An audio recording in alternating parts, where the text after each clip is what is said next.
Concerning the Spiritual in Art by Wassily Kandinsky. Translated by Michael T.H. Sadler. Read by Vincent Bagnall. Translator's Introduction. It is no common thing to find an artist who, even if he be willing to try, is capable of expressing his aims and ideals with any clearness and moderation. Some people will say that any such capacity is a flaw in the perfect artist, who should find his expression in line and color, and leave the multitude to grope its way unaided towards comprehension. This attitude is a relic of the days when l'art pour l'art was the latest battle cry, when eccentricity of manner and irregularity of life were more important than any talent to the would-be artist, when everyone except oneself was bourgeois. The author is one of the leaders of the New Art movement in Munich. The group of which he is a member includes painters, poets, musicians, dramatists, critics, all working to the same end, the expression of the soul of nature and humanity, or as Kandinsky terms it, the innerer Klang. The power of a book to excite argument is often the best proof of its value, and my own experience has always been that those new ideas are at once most challenging and most stimulating which come direct from their author, with no intermediate discussion.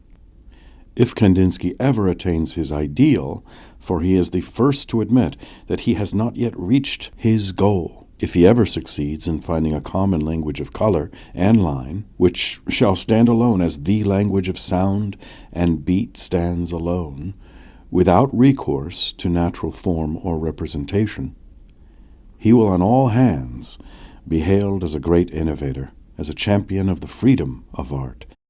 Until such time, it is the duty of those to whom his work has spoken to bear their testimony. Otherwise, he may be condemned as one who has invented a shorthand of his own, and who paints pictures which cannot be understood by those who have not the key of the cipher.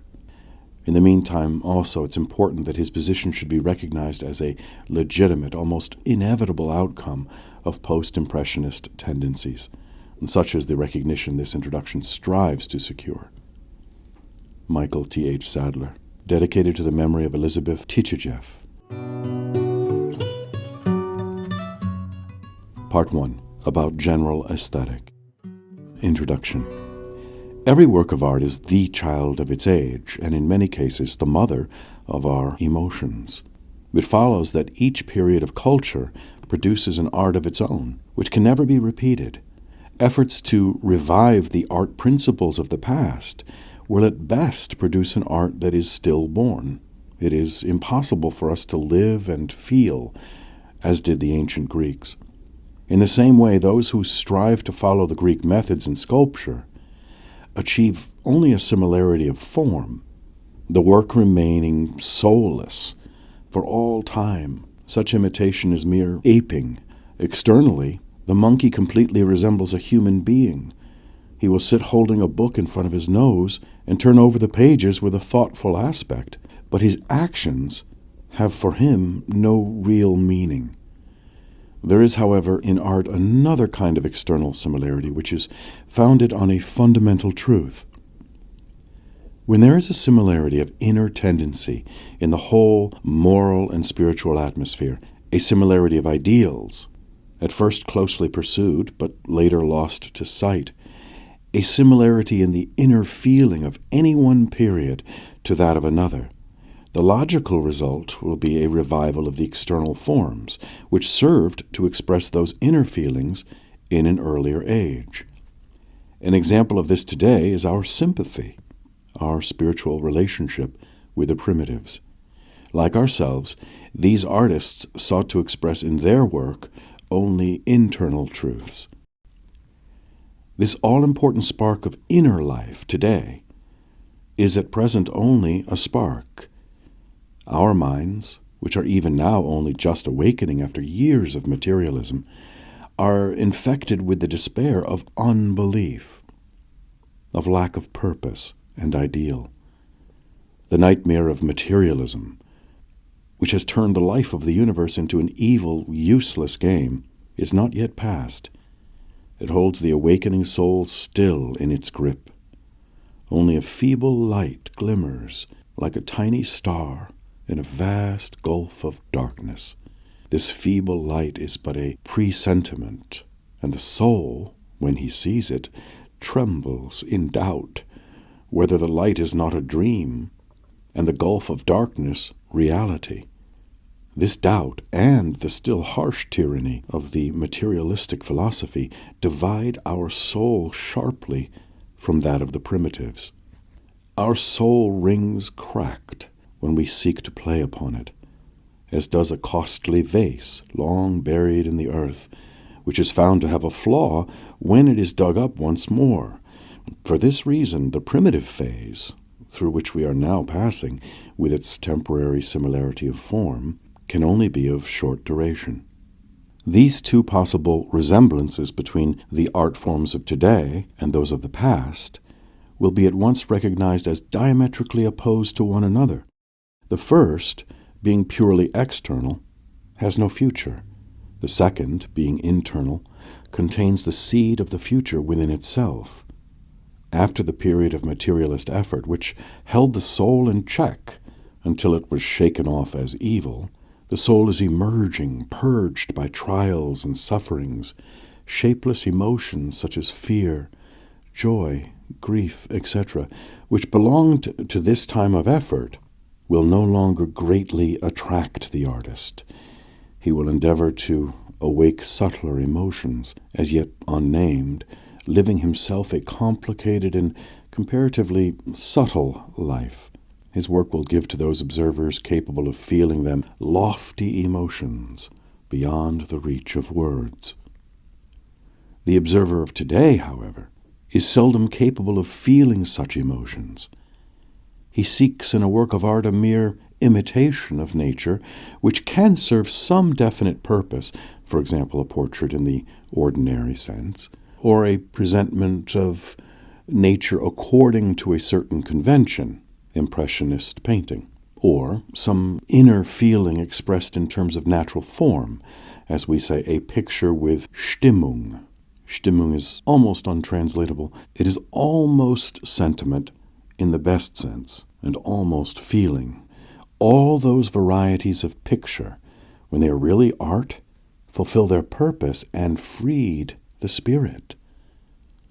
Though this applies to the first case, it applies more strongly to the third, where the spectator does feel a corresponding thrill in himself. Such harmony or even contrast of emotion cannot be superficial or worthless.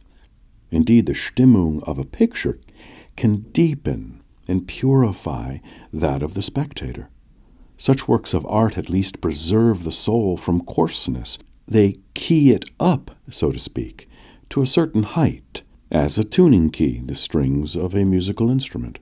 But purification and extension in duration and size of this sympathy of soul remain one-sided, and the possibilities of the influence of art are not exerted to their utmost. Imagine a building divided into many rooms. The building may be large or small. Every wall of every room is covered with pictures of various sizes. Perhaps they number many thousand. They represent in color bits of nature, animals in sunlight or shadow, drinking, standing in water, lying on the grass, near to a crucifixion by a painter who does not believe in Christ. Flowers, human figures sitting, standing, walking. Often they are naked, many naked women seen foreshortened from behind, apples and silver dishes, portrait of Counselor so-and-so, sunset, lady in red, flying duck, portrait of Lady X, flying geese, lady in white, calves in shadow flecked with brilliant yellow sunlight, portrait of Prince Y, lady in green. All this is carefully printed in a book, name of artist, name of picture. People with these books in their hands go from wall to wall, turning, then they go away, neither richer nor poorer than when they came, and are absorbed at once in their business, which has nothing to do with art. Why did they come? In each picture is a whole lifetime imprisoned, a whole lifetime of fears, doubts, hopes, and joys. Whither is this lifetime tending? What is the message of the competent artist? To send light into the darkness of men's hearts, Such is the duty of the artist, to send light into the darkness of men's hearts. Such is the duty of the artist, said Schumann. An artist is a man who can draw and paint everything, said Tolstoy. Of these two definitions of the artist's activity, we must choose the second if we think of the exhibition just described. On one canvas is a huddle of objects, painted with varying degrees of skill, virtuosity, and vigor, harshly or smoothly. To harmonize the whole is the task of art. With cold eyes and indifferent mind, the spectators regard the work. Connoisseurs admire the skill as one admires a tightrope walker, enjoy the quality of painting as one enjoys a pasty, but hungry souls go hungry away. The vulgar herd stroll through the rooms and pronounce the pictures nice or splendid. Those who could speak have said nothing. Those who could hear have heard nothing. This condition of art is called art for art's sake. This neglect of inner meanings, which is the life of colors, this vain squandering of artistic power, is called art for art's sake. The artist seeks for material reward for his dexterity, his power of vision and experience. His purpose becomes the satisfaction of vanity and greed. In place of the steady cooperation of artists is a scramble for good things. There are complaints of excessive competition, of overproduction, hatred, partisanship, cliques, jealousy. Intrigues are the natural consequences of this aimless, materialist art. The few solitary exceptions do not destroy the truth of this sad and ominous picture, and even these exceptions are chiefly believers in the doctrine of art for art's sake. They serve, therefore, a higher ideal, but one which is ultimately a useless waste of their strength. External beauty is one element of a spiritual atmosphere, but beyond this positive fact, that what is beautiful is good, it has the weakness of a talent not used to the full. The onlooker turns away from the artist who has higher ideals and who cannot see his life purpose in an art without aims. Sympathy is the education of the spectator from the point of view of the artist. It has been said that art is the child of its age. Such an art can only create an artistic feeling which is already clearly felt.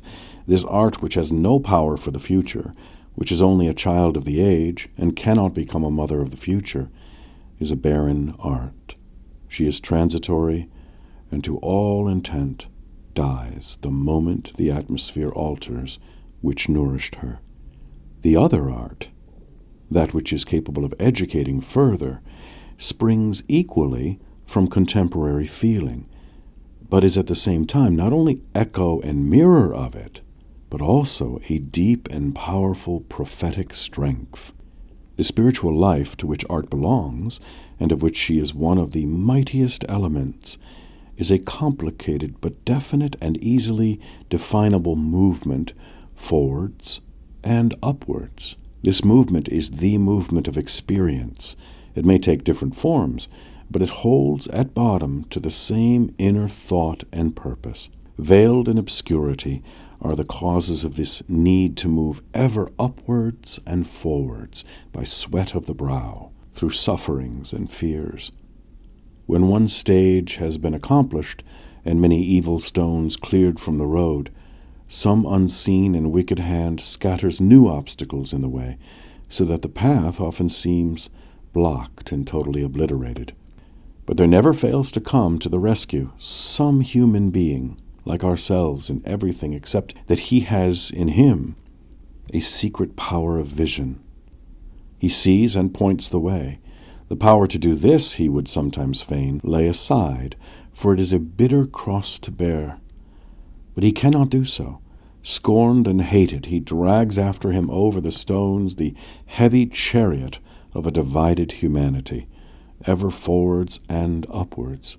Often many years after his body has vanished from the earth, men try by every means to recreate this body in marble, iron, bronze or stone, on an enormous scale, as if there were any intrinsic value in the bodily existence of such divine martyrs and servants of humanity, who despised the flesh and lived only for the spirit.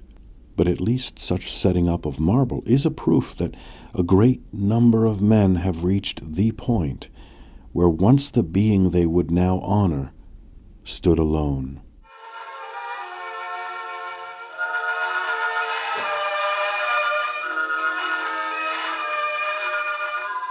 The movement of the triangle. The life of the spirit may be fairly represented in diagram as a large acute-angled triangle, divided horizontally into unequal parts, with the narrowest segment uppermost.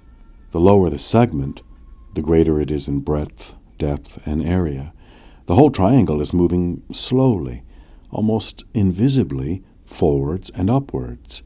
Where the apex was today, the second segment is tomorrow. What today can be understood only by the apex, and to the rest of the triangle, is an incomprehensible gibberish, forms tomorrow the true thought and feeling of the second segment. At the apex of the top segment stands often one man, and only one. His joyful vision cloaks a vast sorrow. Even those who are nearest to him in sympathy do not understand him. Angrily they abuse him as charlatan or madman. So in his lifetime stood Beethoven, solitary and insulted.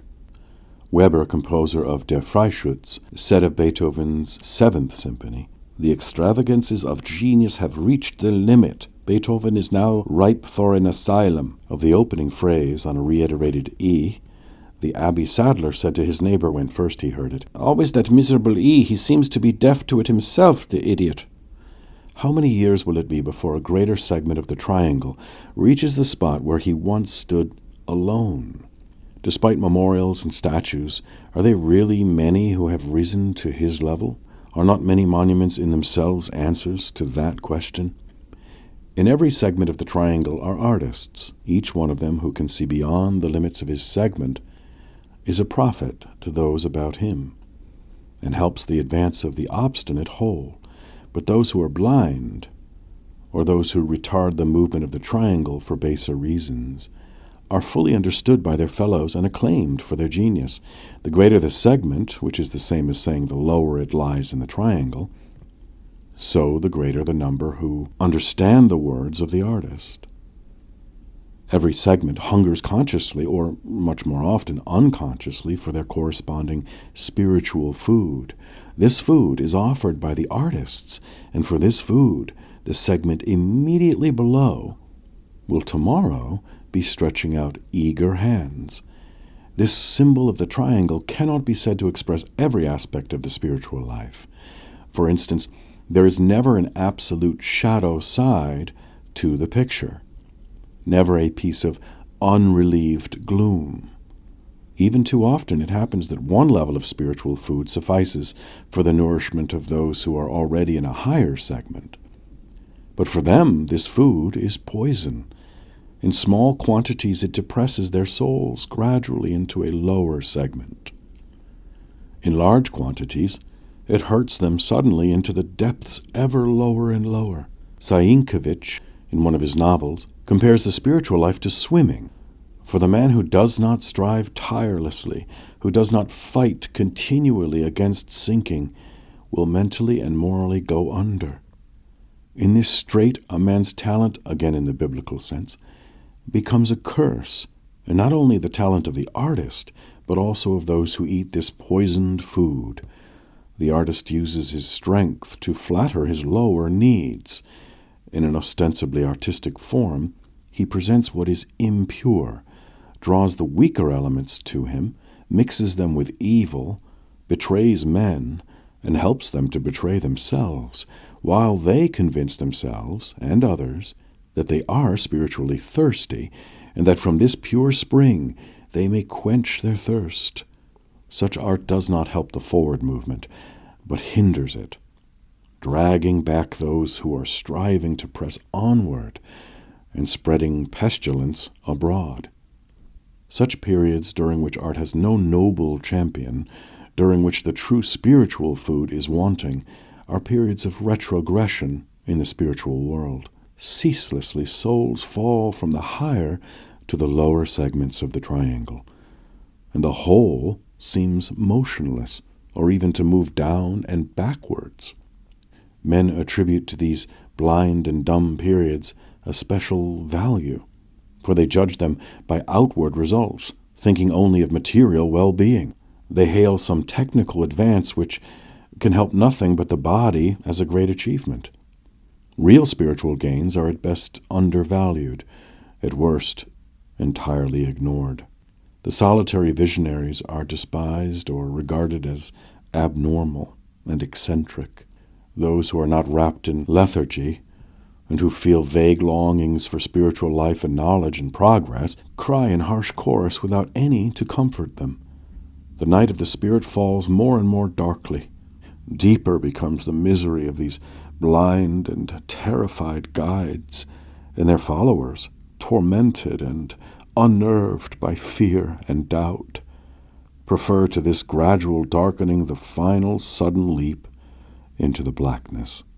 At such a time, art ministers to lower needs and is used for material ends. She seeks her substance in hard realities because she knows of nothing nobler. Objects, the reproduction of which is considered her sole aim, remain monotonously the same. The question, what, disappears from art. Only the question, how, remains. By what method are these material objects to be reproduced? The word becomes a creed. Art has lost her soul. In the search for method, the artist goes still further. Art becomes so specialized as to be comprehensible only to artists, and they complain bitterly of public indifference to their work. For since the artist in such times has no need to say much, but only to be notorious for some small originality and consequently lauded by a small group of patrons and connoisseurs, which incidentally is also a very profitable business for him, there arise a crowd of gifted and skillful painters. So easy does the conquest of art appear.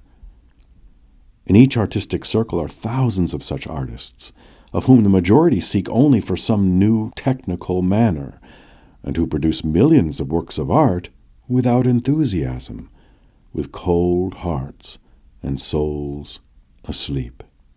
Competition arises. The wild battle for success becomes more and more material. Small groups who have fought their way to the top of the chaotic world of art and picture-making entrench themselves in the territory they have won. The public, left far behind, looks on bewildered, loses interest, and turns away. But despite all this confusion, this chaos, this wild hunt for notoriety, the spiritual triangle, slowly but surely, with irresistible strength, moves onwards and upwards. The invisible Moses descends from the mountain and sees the dance round the golden calf, but he brings with him fresh stores of wisdom to man.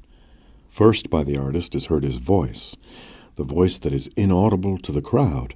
Almost unknowingly, the artist follows the call. Already in that very question, how, lies a hidden seed of Renaissance.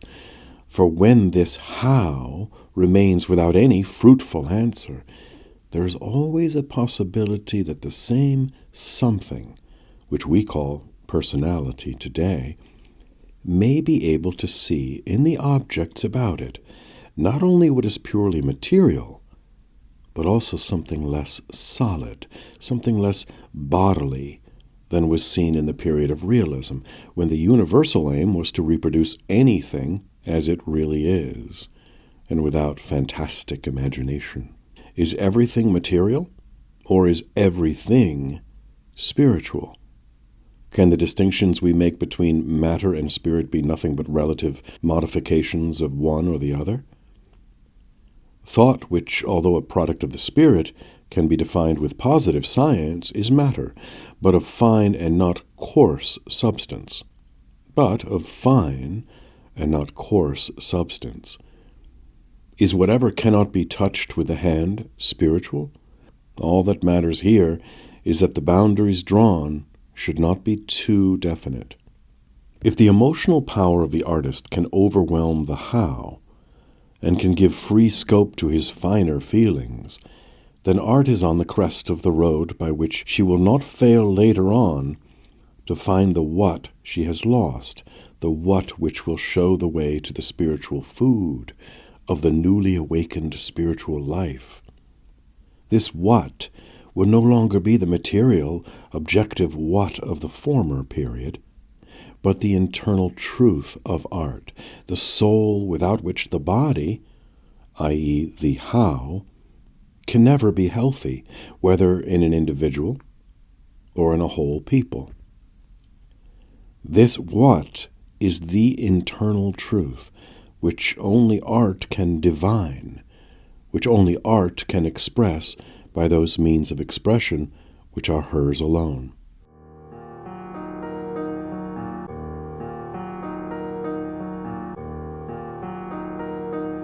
Spiritual revolution. The spiritual triangle moves slowly onwards and upwards. Today, one of the largest of the lower segments has reached the point of using the first battle cry of the materialist creed. The dwellers in this segment group themselves round various banners in religion. They call themselves Jews, Catholics, Protestants, etc., but they are really atheists.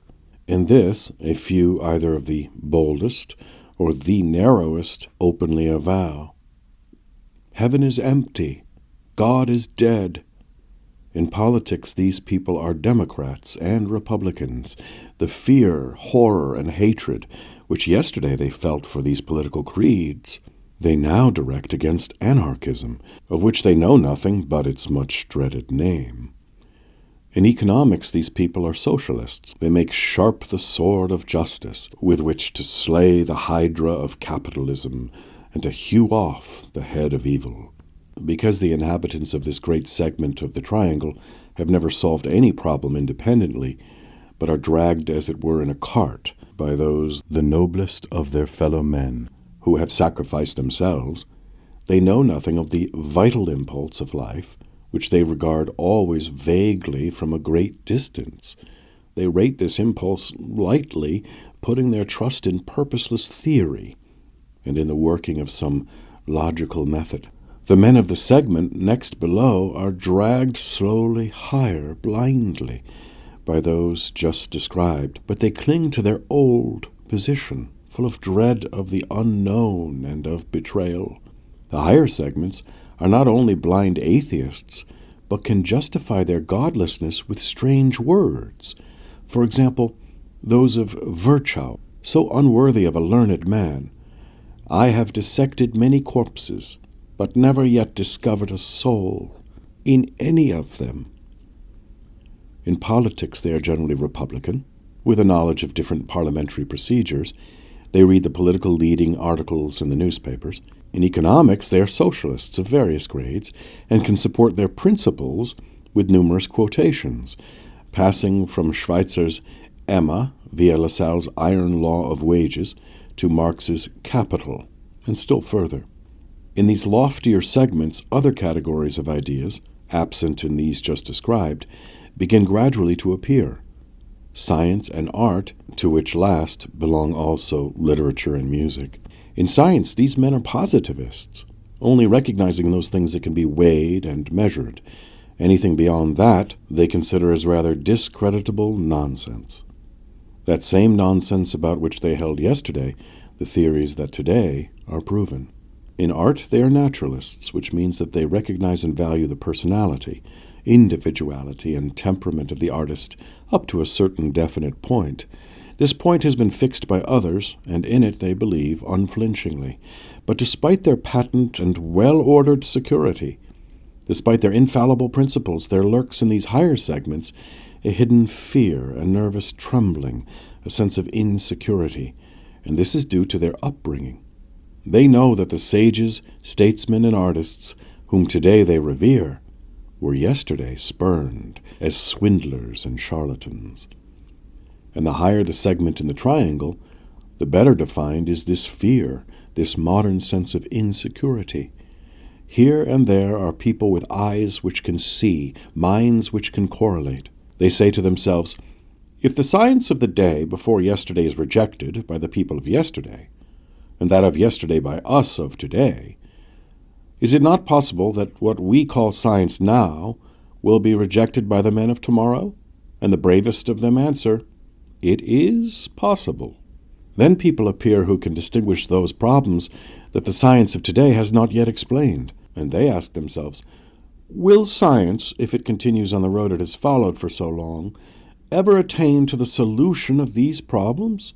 And if it does so attain, will men be able to rely on its solution? In these segments are also professional men of learning who can remember the time when facts now recognized by the academies as firmly established were scorned by those same academies. There are also philosophers of aesthetic who write profound books about an art which was yesterday condemned as nonsense. In writing these books, they remove the barriers over which art has most recently stepped and set up new ones, which are to remain forever in the places they have chosen. They do not notice that they are busy erecting barriers, not in front of art, but behind it. And if they do notice this, on the morrow they merely write fresh books and hastily set their barriers a little further on. This performance will go on unaltered until it is realized that the most extreme principle of aesthetic can never be of value to the future, but only to the past. No such theory of principle can be laid down for those things which lie beyond, in the realm of the immaterial. That which has no material existence cannot be subjected to a material classification. That which belongs to the spirit of the future can only be realized in feeling, and to this feeling, the talent of the artist is the only road. Theory is the lamp which sheds light on the petrified ideas of yesterday and of the more distant past. And as we rise higher in the triangle, we find that the uneasiness increases as a city built on the most correct architectural plan may be shaken suddenly by the uncontrollable force of nature. Humanity is living in such a spiritual city, subject to these sudden disturbances, for which neither architects nor mathematicians have made allowance. In one place lies a great wall, crumbled to pieces like a card house. In another are the ruins of a huge tower, which once stretched to heaven, built on many presumably immortal spiritual pillars. The abandoned churchyard quakes, and forgotten graves open, and from them rise forgotten ghosts. Spots appear on the sun, and the sun grows dark. And what theory can fight with darkness? And in this city live also men deafened by false wisdom, who hear no crash, and blinded by false wisdom, so that they say, our sun will shine more brightly than ever, and soon the last spots will disappear. But sometime even these men will hear and see. But when we get still higher, there is no longer this bewilderment. Their work is going on which boldly attacks those pillars which men have set up. There we find other professional men of learning who test matter again and again, who tremble before no problem, and who finally cast doubt on that very matter which was yesterday the foundation of everything, so that the whole universe is shaken. Every day another scientific theory finds bold discoverers who overstep the boundaries of prophecy and forget of themselves, join the other soldiers in the conquest of some new summit and in the hopeless attack on some stubborn fortress. But there is no fortress that man cannot overcome. On the one hand, facts are being established which the science of yesterday dubbed swindles. Even newspapers, which are for the most part the most obsequious servants of worldly success and of the mob, and which trim their sails to every wind, find themselves compelled to modify their ironical judgments on the marvels of science, and even to abandon them altogether. Various learned men, among them ultra-materialists, dedicate their strength to the scientific research of doubtful problems, which can no longer be lied about or passed over in silence. On the other hand, the number is increasing of those men who put no trust in the methods of materialistic science when it deals with those questions which have to do with non-matter, or matter which is not accessible to our minds. Just as art is looking for help from the primitives, so these men are turning to half-forgotten times in order to get help from their half-forgotten methods. However, these very methods are still alive and in use among nations whom we, from the height of our knowledge, have been accustomed to regard with pity and scorn. To such nations belong the Indians, who from time to time confront those learned in our civilization with problems which we have either passed by unnoticed or brushed aside with superficial words and explanations. Frequently in such cases, use is made of the word hypnotism, that same hypnotism which in its earlier form of mesmerism was disdainfully put aside by various learned bodies. Madame Blavatsky was the first person after a life of many years in India to see a connection between these savages and our civilization. And from that moment there began a tremendous spiritual movement, which today includes a large number of people and has even assumed a material form in the Theosophical Society.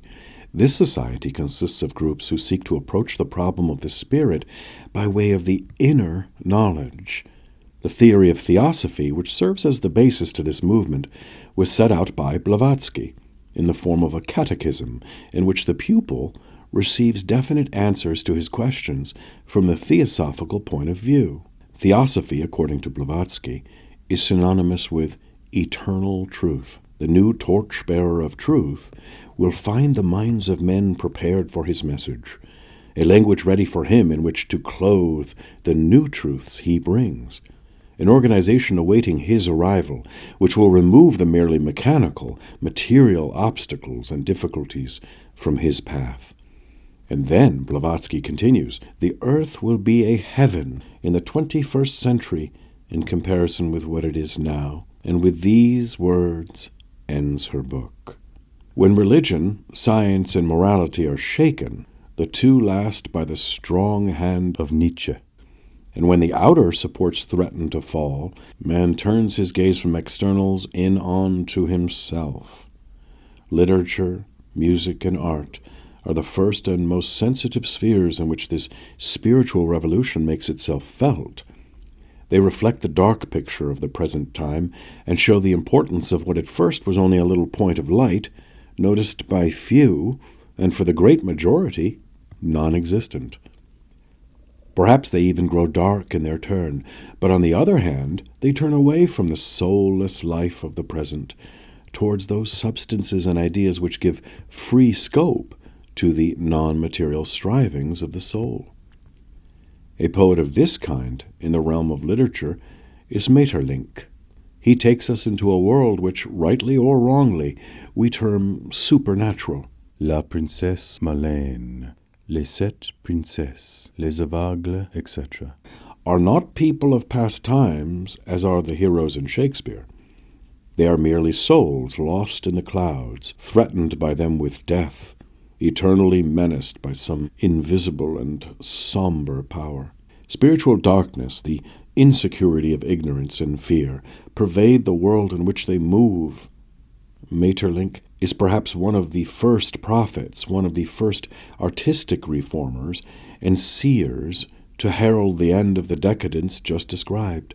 The gloom of the spiritual atmosphere, the terrible but all-guided hand, the sense of utter fear, the feeling of having strayed from the path, the confusion among the guides, all these are clearly felt in his works. To the front tank of such seers of the decadence belongs also Alfred Kubin. With irresistible force, both Kubin's drawings and also his novel, Die andere Zeit, seem to engulf us in the terrible atmosphere of empty desolation. This atmosphere Maeterlinck creates principally by purely artistic means. His material machinery, gloomy mountains, moonlight, marshes, wind, the cries of owls, etc., plays really a symbolic role and helps to give the inner note. When one of Maeterlinck's plays was produced in St. Petersburg under his own guidance, he himself at one of the rehearsals had a tower represented by a plain piece of hanging linen. It was of no importance to him to have elaborate scenery prepared. He did as children, the greatest imaginers of all time, always do in their games, for they use a stick for a horse, or create entire regiments of cavalry out of chalks. And in the same way, a chalk with a notch in it is changed from a knight into a horse. On similar lines, the imagination of the spectator plays in the modern theater, and especially in that of Russia, an important part. And this is a notable element in the transition from the material to the spiritual in the theater of the future. Maeterlinck's principal technical weapon is his use of words. The word may express an inner harmony, and this inner harmony springs partly, perhaps principally, from the object which it names.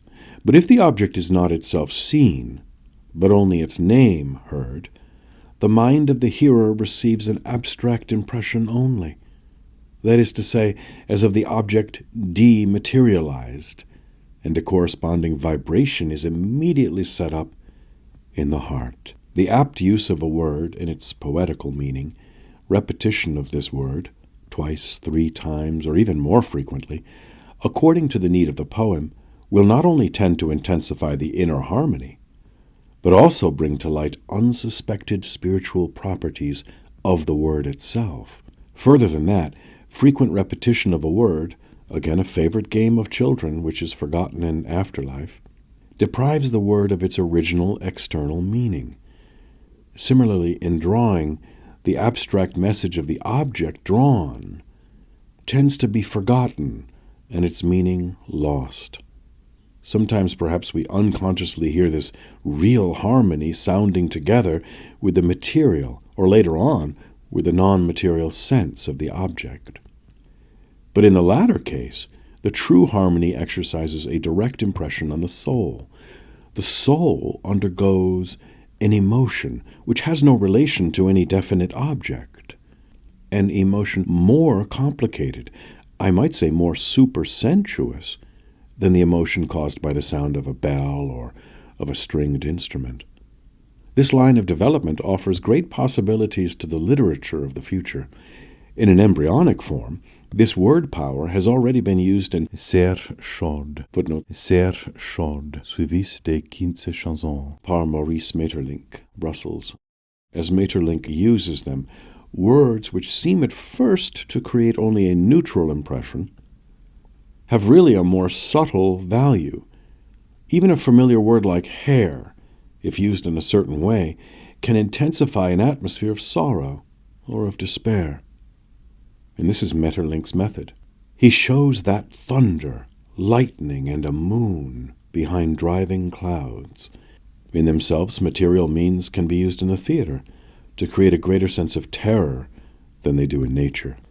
The true inner forces do not lose their strength and effect so easily. A comparison between the work of Poe and Maeterlinck shows the course of artistic transition from the material to the abstract. And the word, which has 2 meanings, the first direct, the second indirect, is the pure material of poetry and of literature, the material which these arts alone can manipulate, and through which they speak to the spirit. Something similar may be noticed in the music of Wagner. The famous leitmotif is an attempt to give personality to his characters by something beyond theatrical expedience and light effect. His method of using a definite motif is a purely musical method. It creates a spiritual atmosphere by means of a musical phrase, which precedes the hero, which he seems to radiate forth from any distance. Frequent attempts have shown that such a spiritual atmosphere can belong not only to heroes, but to any human being. Sensitives cannot, for example, remain in a room in which a person has been who is spiritually antagonistic to them, even though they know nothing of his existence.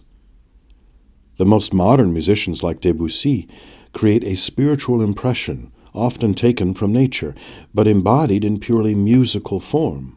For this reason, Debussy is often classed with the Impressionist painters on the ground that he resembles these painters in using natural phenomena for the purposes of his art. Whatever truth there may be in this comparison merely accentuates the fact that the various arts of today learn from each other and often resemble each other. But it would be rash to say that this definition is an exhaustive statement of Debussy's significance. Despite his similarity with the Impressionists, this musician is deeply concerned with spiritual harmony. For in his works one hears the suffering and tortured nerves of the present time. And further, Debussy never uses the wholly material note so characteristic of program music, but trusts mainly in the creation of a more abstract impression. Debussy has been greatly influenced by Russian music, notably by Mussorgsky, so it is not surprising that he stands in close relation to the young Russian composers, the chief of whom is Scriabin. The experience of the hearer is frequently the same during the performance of the works of these two musicians. He is often snatched quite suddenly from a series of modern discords into the charm of more or less conventional beauty. He feels himself often insulted, tossed about like a tennis ball over the net between the two parties of the outer and the inner beauty. To those who are not accustomed to it, the inner beauty appears as ugliness because humanity in general inclines to the outer and knows nothing of the inner. Almost alone in severing himself from conventional beauty is the Austrian composer Arnold Schoenberg. He says in his Harmonie Leer, "Every combination of notes, every advance is possible, but I am beginning to feel that there are also definite rules and conditions which incline me to the use of this or that dissonance." This means that Schoenberg realizes that the greatest freedom of all, the freedom of unfettered art, can never be absolute. Every age achieves a certain measure of this freedom, but beyond the boundaries of its freedom, the mightiest genius can never go. But the measure of freedom of each age must be constantly enlarged. Schoenberg is endeavoring to make complete use of his freedom and has already discovered gold mines of new beauty in his search for spiritual harmony.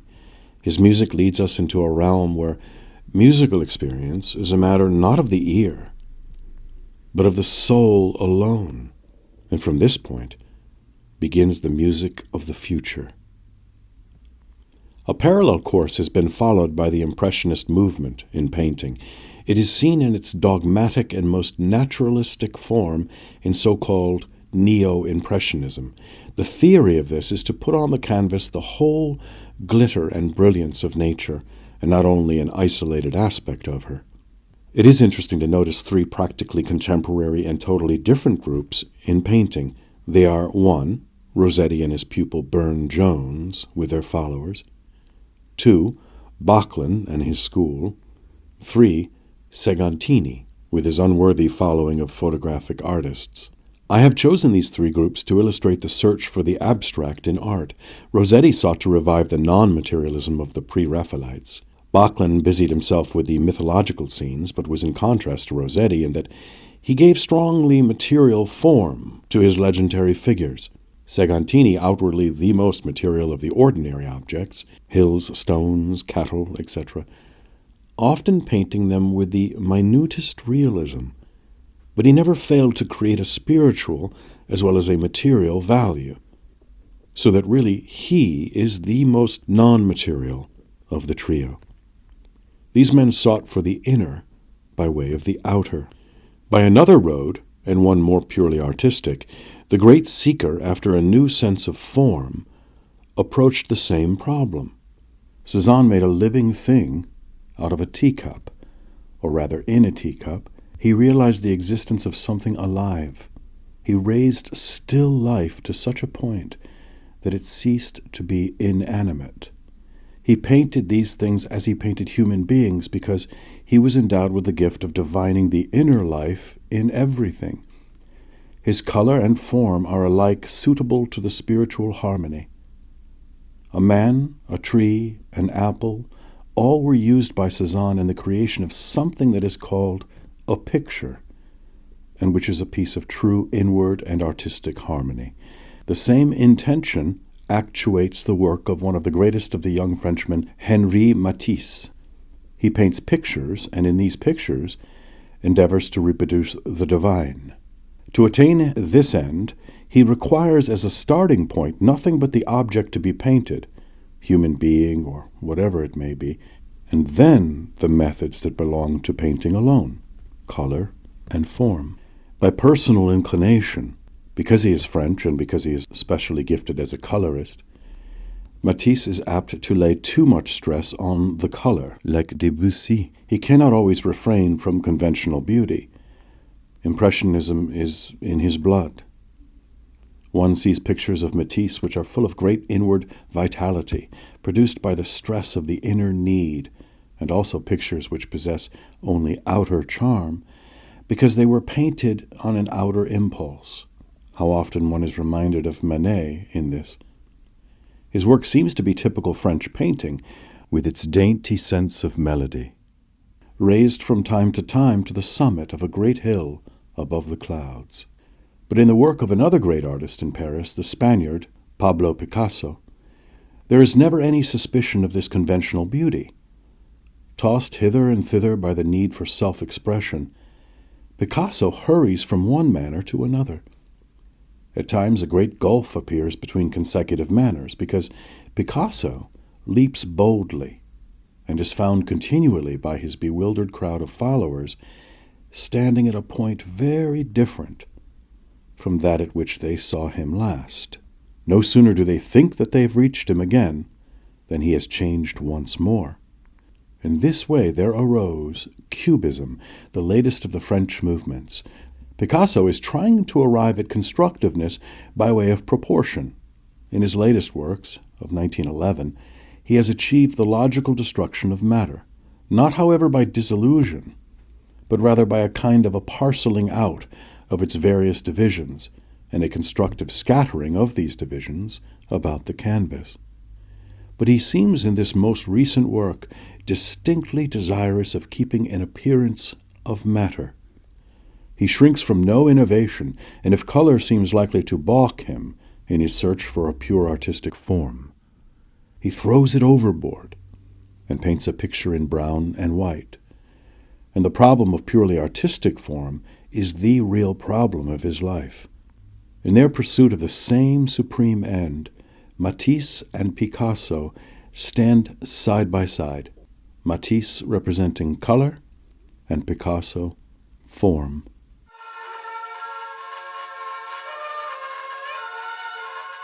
The pyramid. And so at different points along the road are the different arts, saying what they are best able to say, and in the language which is peculiarly their own. Despite, or perhaps thanks to, the differences between them, there has never been a time when the arts approached each other more nearly than they do today, in this later phase of spiritual development. In each manifestation is the seed of a striving towards the abstract, the non-material. Consciously or unconsciously, they are obeying Socrates' command, know thyself. Consciously or unconsciously, artists are studying and proving their material, setting in the balance the spiritual value of those elements with which it is their several privileges to work. And the natural result of this striving is that the various arts are drawing together. They are finding in music the best teacher. With few exceptions, music has been for some centuries the art which has devoted itself not to the reproduction of natural phenomena, but rather to the expression of the artist's soul in musical sound. A painter who finds no satisfaction in mere representation, however artistic, in his longing to express his inner life, cannot but envy the ease with which music, the most non-material of the arts today, achieves this end. He naturally seeks to apply the methods of music to his own art, and from this results that modern desire for rhythm in painting, for mathematical abstract obstruction, for repeated notes of color, for setting color in motion. This borrowing of method by one art from another can only be truly successful when the application of the borrowed methods is not superficial but fundamental. One art must learn first how another uses its methods, so that the methods may afterwards be applied to the borrower's art from the beginning, and suitably. The artist must not forget that in him lies the power of true application of every method, but that power must be developed. In manipulation of form, music can achieve results which are beyond the reach of painting. On the other hand, painting is ahead of music in several particulars. Music, for example, has at its disposal duration of time, while painting can present to the spectator the whole content of its message at one moment. These statements of difference are, of course, relative, for music can on occasions dispense with extension of time, and painting make use of it. Music, which is outwardly unfettered by nature, needs no definite form for its expression. How miserably music fails when attempting to express material appearances is proved by the affected absurdity of program music.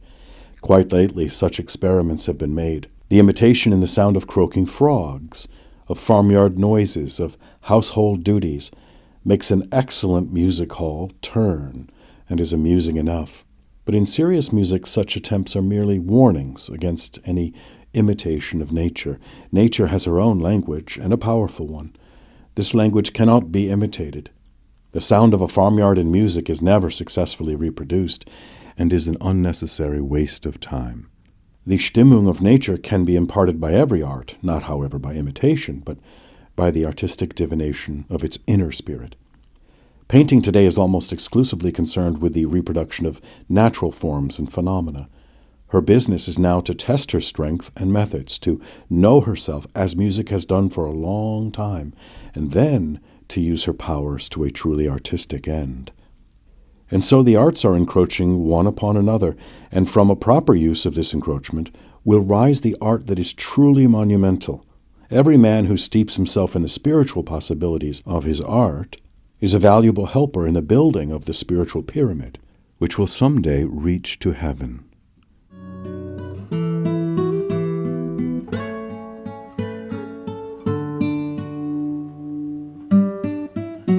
Part 2. About painting. The psychological working of color. To let the eye stray over a palette, splashed with many colors, produces a dual result. In the first place, one receives a purely physical impression, one of pleasure and contentment at the varied and beautiful colors. The eye is either warmed or else soothed and cooled. But these physical sensations can only be of short duration. They are merely superficial and leave no lasting impression, for the soul is unaffected. But although the effect of the colors is forgotten when the eye is turned away, the superficial impression of varied color may be the starting point of a whole chain of related sensations. On the average man, only the impressions caused by very familiar objects will be purely superficial. A first encounter with any new phenomenon exercises immediately an impression on the soul. This is the experience of the child discovering the world. To whom every object is new, he sees a light, wishes to take hold of it, burns his finger, and feels henceforward a proper respect for flame. But later he learns that light has a friendly as well as an unfriendly side, that it drives away the darkness, makes the day longer, is essential to warmth, cooking, play acting. From the mass of these discoveries is composed a knowledge of light, which is indelibly fixed in his mind. The strong, intensive interest disappears, and the various properties of flame are balanced against each other. In this way, the whole world becomes gradually disenchanted. It is realized that trees give shade, that horses run fast, and motor cars still faster, that dogs bite, that the figure seen in a mirror is not a real human being. As the man develops, the circle of these experiences caused by different beings and objects grows ever wider.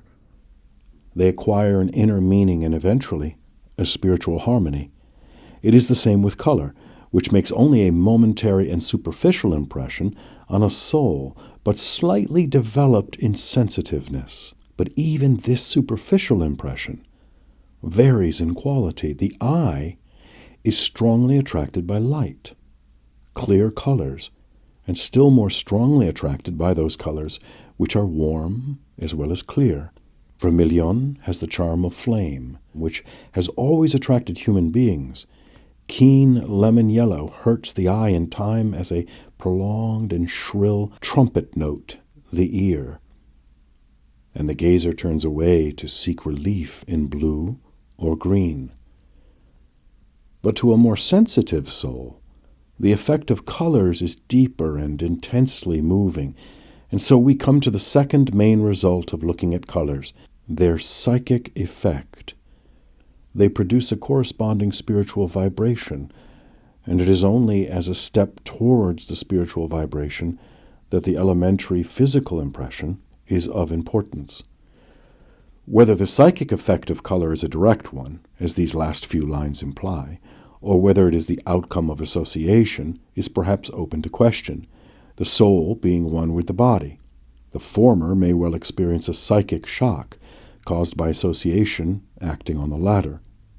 For example, red may cause a sensation analogous to that caused by flame, because red is the color of flame. A warm red will prove exciting. Another shade of red will cause pain or disgust through association with running blood.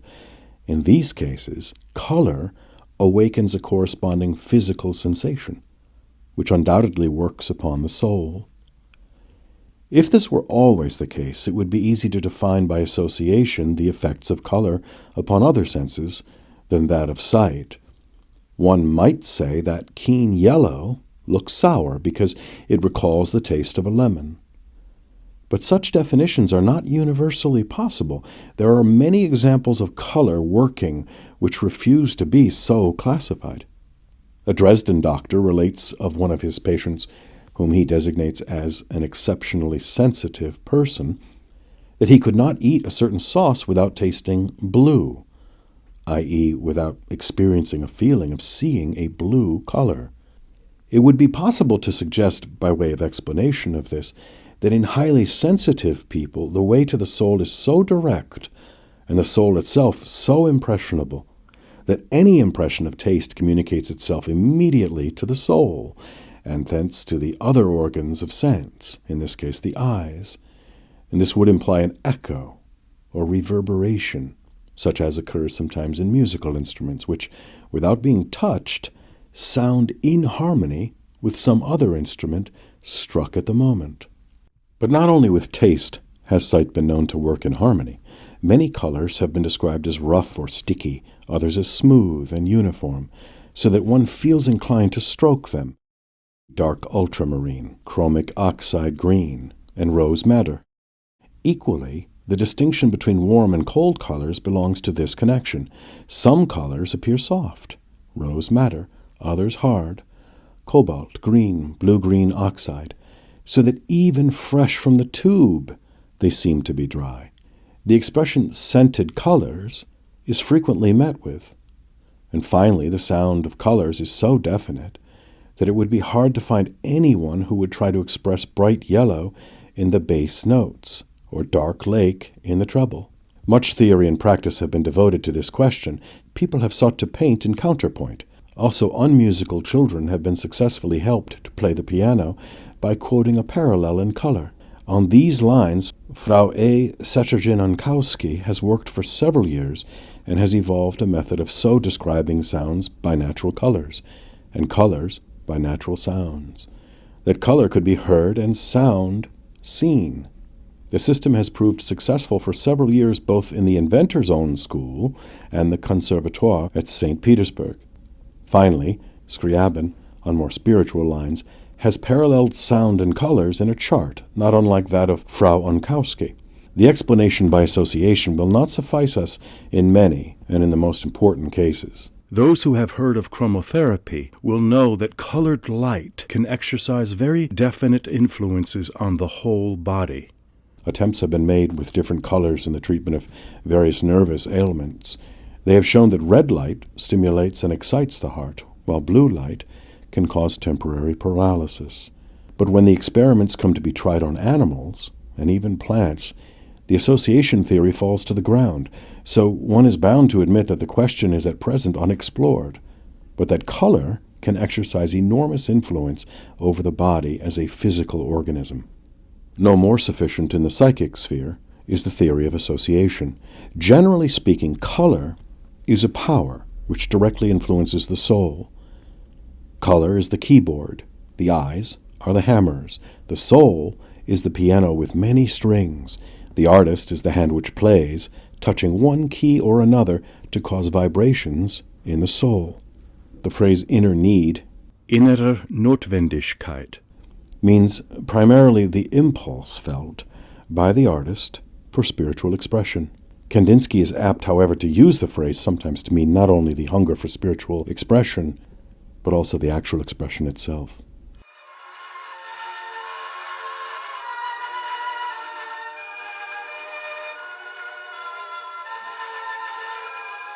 The language of form and color.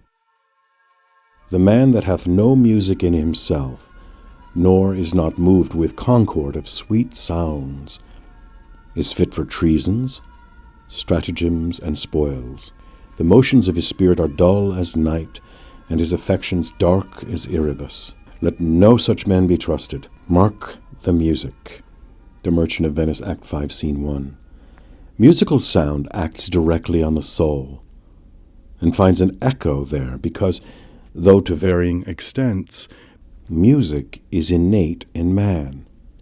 Everyone knows that yellow, orange, and red suggest ideas of joy and plenty.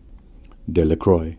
These two quotations show the deep relationship between the arts, and especially between music and painting.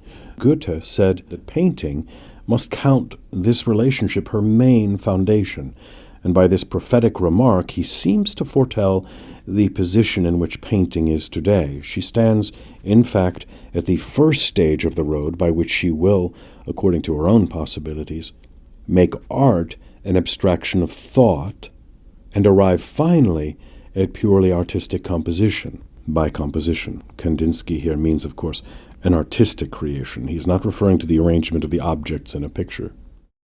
Painting has two weapons at her disposal. 1, color. 2, form. Form can stand alone as representing an object, either real or otherwise, or as a purely abstract limit to a space or a surface. Color cannot stand alone. It cannot dispense with boundaries of some kind. A never-ending extent of red can only be seen in the mind. When the word red is heard, the color is evoked without definite boundaries. If such are necessary, they have deliberately to be imagined. But such red, as seen by the mind, and not by the eye, exercises at once a definite and an indefinite impression on the soul, and produces spiritual harmony. I say indefinite because in itself it has no suggestion of warmth or cold, such attributes having to be imagined for it afterwards as modifications of the original redness. I say definite because the spiritual harmony exists without any need for such subsequent attributes of warmth or cold. An analogous case is the sound of a trumpet, which one hears when the word trumpet is pronounced. This sound is audible to the soul without the distinctive character of a trumpet heard in the open air or in a room, played alone or with other instruments in the hands of a postilion, a huntsman, a soldier, or a professional musician. But when red is presented in a material form, as in painting, it must possess, number 1, some definite shade of the many shades of red that exist, and number 2, a limited surface, divided off from the other colors, which are undoubtedly there. The first of these conditions, the subjective, is affected by the second, the objective, for the neighboring colors affect the shade of red.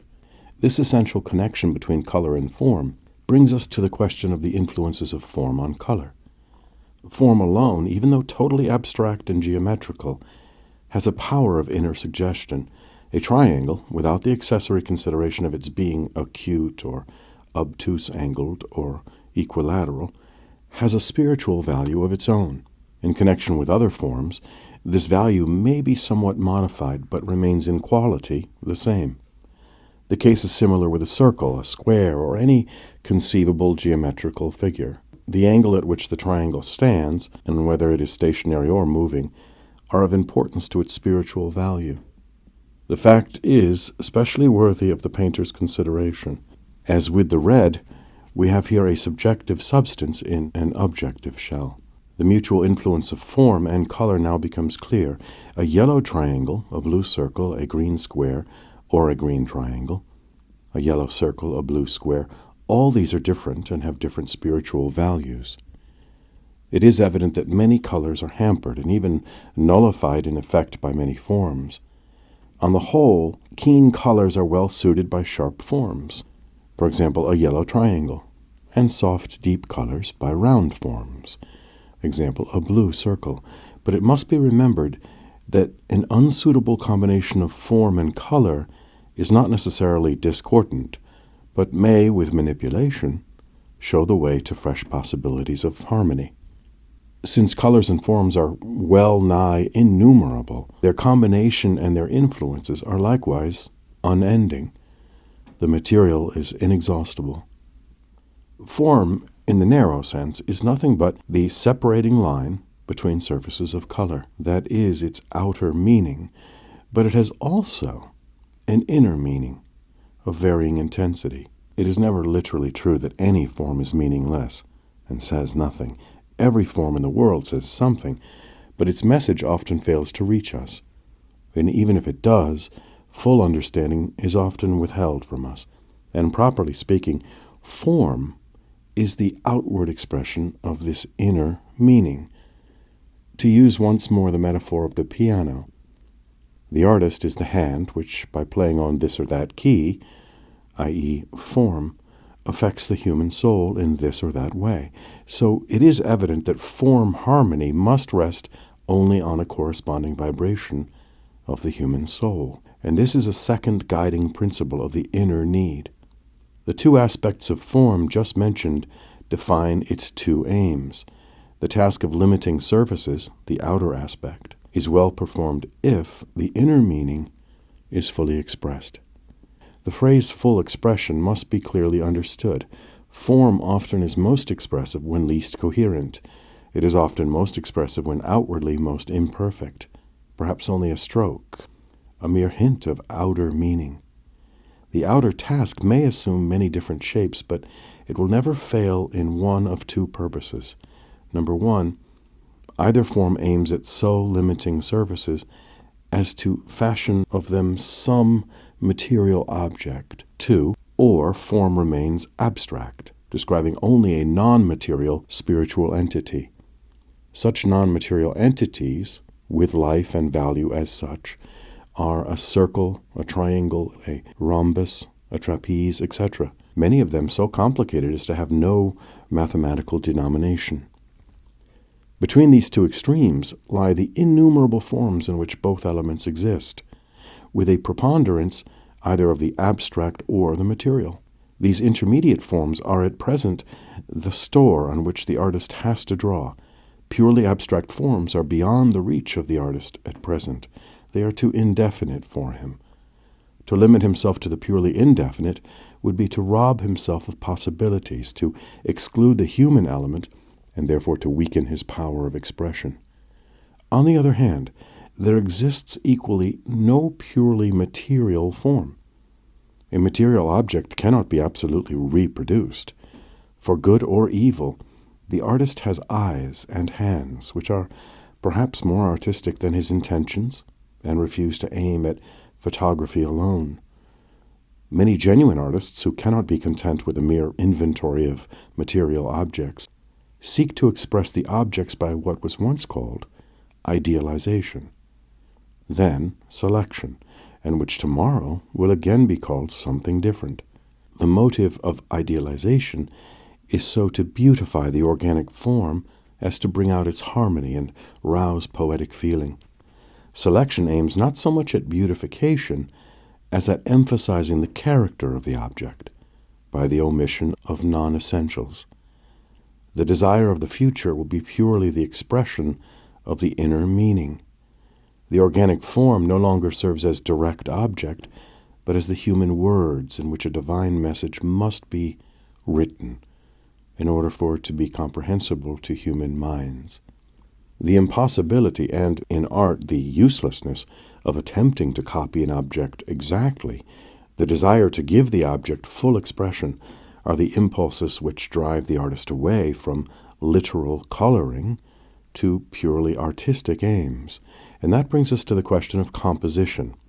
Pure artistic composition has two elements. Number one, the composition of the whole picture, and number two, the creation of the various forms, which, by standing in different relationships to each other, decide the composition of the whole. The general composition will naturally include many little compositions, which may be antagonistic to each other, though helping, perhaps by their very antagonism, the harmony of the whole.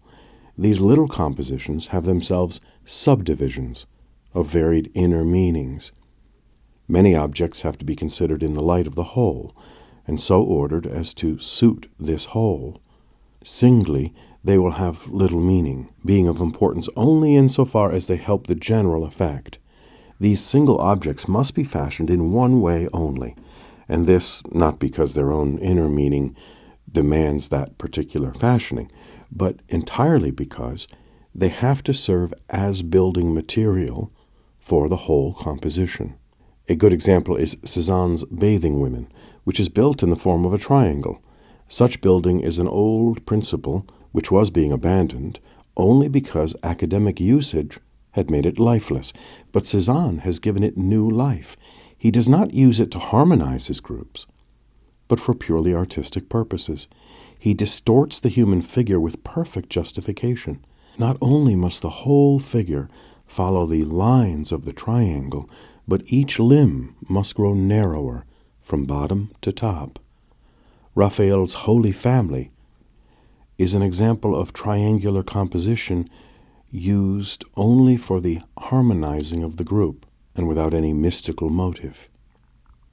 So the abstract idea is creeping into art, although only yesterday it was scorned and obscured by purely material ideals. Its gradual advance is natural enough, for in proportion as the organic form falls into the background, the abstract ideal achieves greater prominence.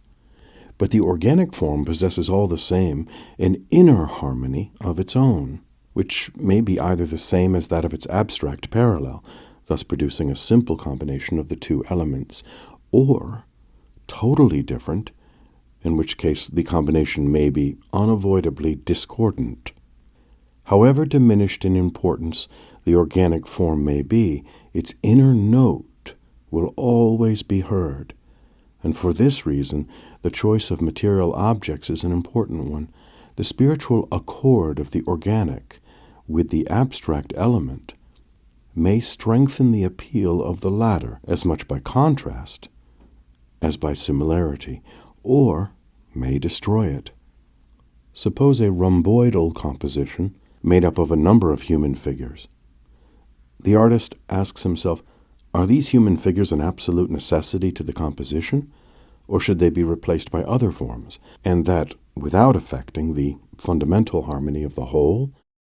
If the answer is yes, we have a case in which the material appeal directly weakens the abstract appeal.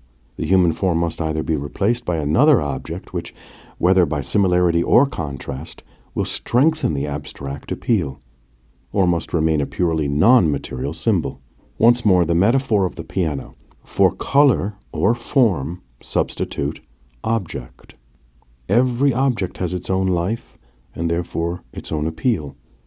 Man is continually subject to these appeals, but the results are often dubbed either sub- or superconscious.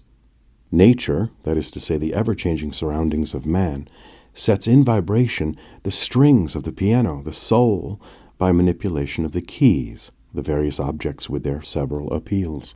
The impressions we receive, which often appear merely chaotic, consist of three elements: the impression of the color of the object, of its form, and of its combined color and form, i.e., of the object itself. At this point, the individuality of the artist comes to the front and disposes, as he wills, these three elements. It is clear, therefore, that the choice of object, i.e., of one of the elements in the harmony of form must be decided only by a corresponding vibration in the human soul. And this is a third guiding principle of the inner need. The more abstract is form, the more clear and direct is its appeal. In any composition, the material side may be more or less omitted in proportion as the forms used are more or less material, and for them substituted pure abstractions or largely dematerialized objects. The more an artist uses these abstracted forms, the deeper and more confidently will he advance into the kingdom of the abstract. And after him will follow the gazer at his pictures, who also will have gradually acquired a greater familiarity with the language of that kingdom. Must we then abandon utterly all material objects and paint solely in abstractions? The problem of harmonizing the appeal of the material and the non-material shows us the answer to this question. As every word spoken rouses an inner vibration, so likewise does every object represented. To deprive oneself of this possibility is to limit one's powers of expression. That is, at any rate, the case at present. But besides this answer to the question, there is another, and one which art can always employ to any question beginning with must. There is no must in art, because art is free. With regard to the second problem of composition, the creation of the single elements which are to compose the whole, it must be remembered that the same form in the same circumstances will always have the same inner appeal. Only the circumstances are constantly varying. It results that, number one, the ideal harmony alters according to the relation to other forms of the form which causes it.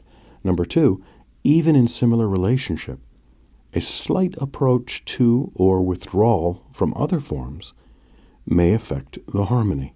This is what is meant by an appeal of motion. For example, the appeal of an upright triangle is more steadfast and quiet than that of one set obliquely on its side. Nothing is absolute. Form composition rests on a relative basis, depending on, number one, the alterations in the mutual relations of forms, one to another. Two, alterations in each individual form, down to the very smallest. Every form is as sensitive as a puff of smoke. The slightest breath will alter it completely. This extreme mobility makes it easier to obtain similar harmonies from the use of different forms than from a repetition of the same one, though, of course, an exact replica of a spiritual harmony can never be produced. So long as we are susceptible only to the appeal of a whole composition, this fact is of mainly theoretical importance. But when we become more sensitive by a constant use of abstract forms, which have no material interpretation, it will become of great practical significance. And so as art becomes more difficult, its wealth of expression in form becomes greater and greater. At the same time, the question of distortion in drawing falls out and is replaced by the question how far the inner appeal of the particular form is veiled or given full expression. And once more, the possibilities are extended for combinations of veiled and fully expressed appeals, suggest new leitmotiven in composition. Without such development as this, form composition is impossible to anyone who cannot experience the inner appeal of form, whether material or abstract. Such composition can never be other than meaningless. Apparently aimless alterations in form arrangement will make art seem merely a game. So once more, we are faced with the same principle, which is to set art free, the principle of the inner need. When features or limbs for artistic reasons are changed or distorted, men reject the artistic problem and fall back on the secondary question of anatomy. But on our argument, this secondary consideration does not appear, only the real artistic question remaining. These apparently irresponsible but really well-reasoned alterations in form provide one of the storehouses of artistic possibilities. The adaptability of forms, their organic but inward variations, their motion in the picture, their inclination to material or abstract, their mutual relations, either individually or as parts of a whole, further the concord or discord of the various elements of a picture, the handling of groups, the combinations of veiled and openly expressed appeals, the use of rhythmical or unrhythmical, of geometrical or non-geometrical forms, their contiguity or separation. All these things are the material for counterpoint in painting. But so long as color is excluded, such counterpoint is confined to black and white. Color provides a whole wealth of possibilities of her own, and when combined with form, yet a further series of possibilities. And all these will be expressions of the inner need. The inner need is built up of three mystical elements. Number one, every artist as a creator has something in him which calls for expression. This is the element of personality. Number two, every artist, as child of his age, is impelled to express the spirit of his age. This is the element of style, dictated by the period and particular country to which the artist belongs. It is doubtful how long the latter distinction will continue to exist. Number three, every artist as a servant of art has to help the cause of art. This is the element of pure artistry, which is constant in all ages and among all nationalities. A full understanding of the first two elements is necessary for a realization of the third. But he who has this realization will recognize that a rudely carved Indian column is an expression of the same spirit as actuates any real work of art of today. In the past and even today, much talk is heard of personality in art. Talk of the coming style becomes more frequent daily. But for all their importance today, these questions will have disappeared after a few hundred or 1,000 years. Only the third element, that of pure artistry, will remain forever. An Egyptian carving speaks to us today more subtly than it did to its chronological contemporaries, for they judged it with the hampering knowledge of period and personality, but we can judge purely as an expression of the eternal artistry. Similarly, the greater the part played in a modern work of art by the two elements of style and personality, the better will it be appreciated by people today. But a modern work of art which is full of the third element will fail to reach the contemporary soul. For many centuries have to pass away before the third element can be received with understanding. But the artist in whose work this third element predominates is the really great artist. Because the elements of style and personality make up what is called the periodic characteristics of any work of art, the development of artistic forms must depend on their separation from the element of pure artistry, which knows neither period nor nationality. But as style and personality create in every epoch certain definite forms, which for all their superficial differences are really closely related, these forms can be spoken of as one side of art, the subjective. Every artist chooses from the forms which reflect his own time, those which are sympathetic to him, and expresses himself through them. So the subjective element is the definite and external expression of the inner objective element. The inevitable desire for outward expression of the objective element is the impulse here defined as the inner need.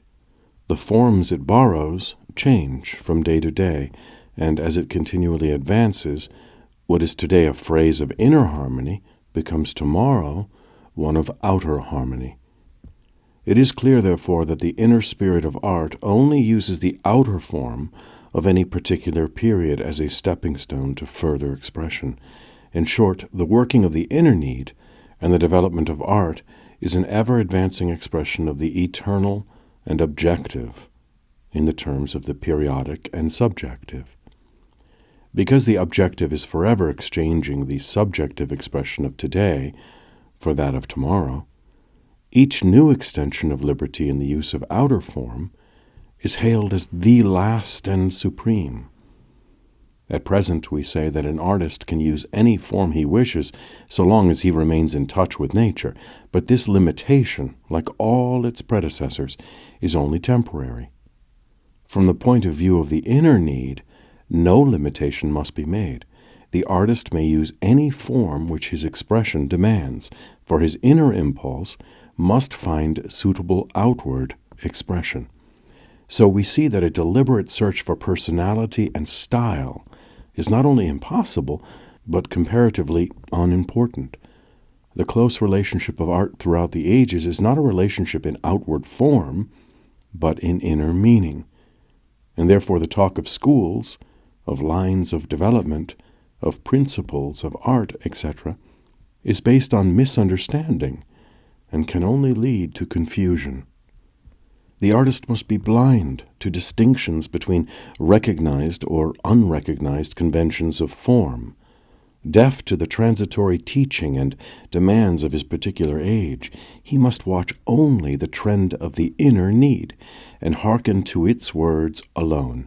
Then he will with safety employ means both sanctioned and forbidden by his contemporaries. All means are sacred which are called for by the inner need. All means are sinful which obscure that inner need. It is impossible to theorize about this ideal of art. In real art, theory does not precede practice, but follows her. Everything is at first a matter of feeling. Any theoretical scheme will be lacking in the essential of creation, the inner desire for expression, which cannot be determined. Neither the quality of the inner need nor its subjective form can be measured nor weighed. The many-sided genius of Leonardo devised a system of little spoons with which different colors were to be used, thus creating a kind of mechanical harmony. One of his pupils, after trying in vain to use this system, in despair, asked one of his colleagues how the master himself used the invention. The colleague replied, "The master never uses it at all."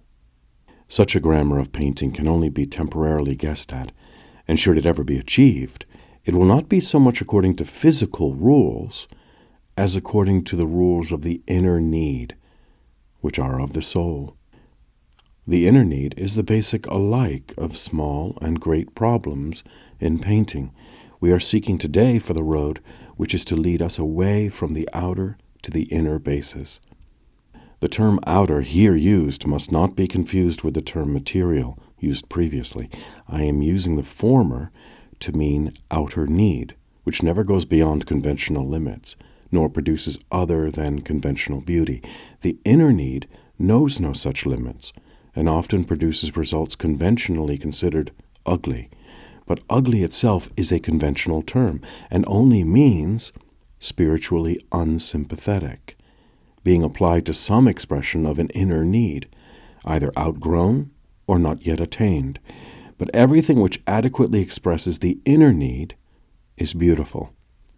The spirit, like the body, can be strengthened and developed by frequent exercise. Just as the body, if neglected, grows weaker and finally impotent, so the spirit perishes if untended.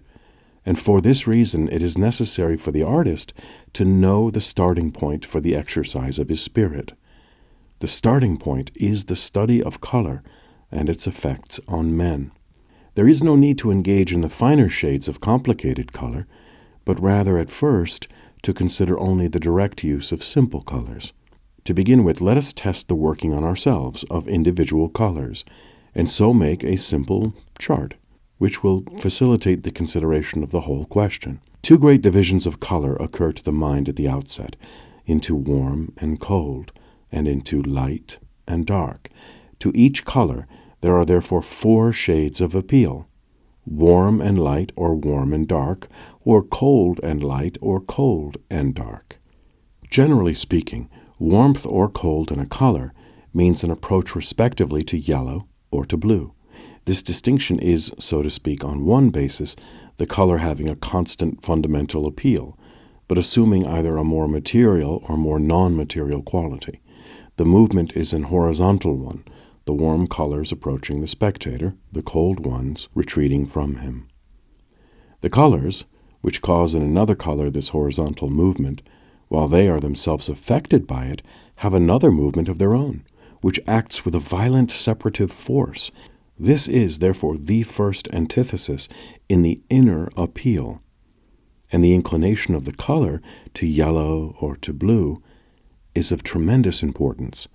The second antithesis is between white and black, i.e., the inclination to light or dark caused by the pair of colors just mentioned. These colors have once more their peculiar movement to and from the spectator, but in a more rigid form, as in Figure 1.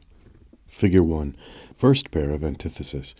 Inner appeal acting on A and B, the spirit. A, warm, cold. Yellow, blue equals first antithesis.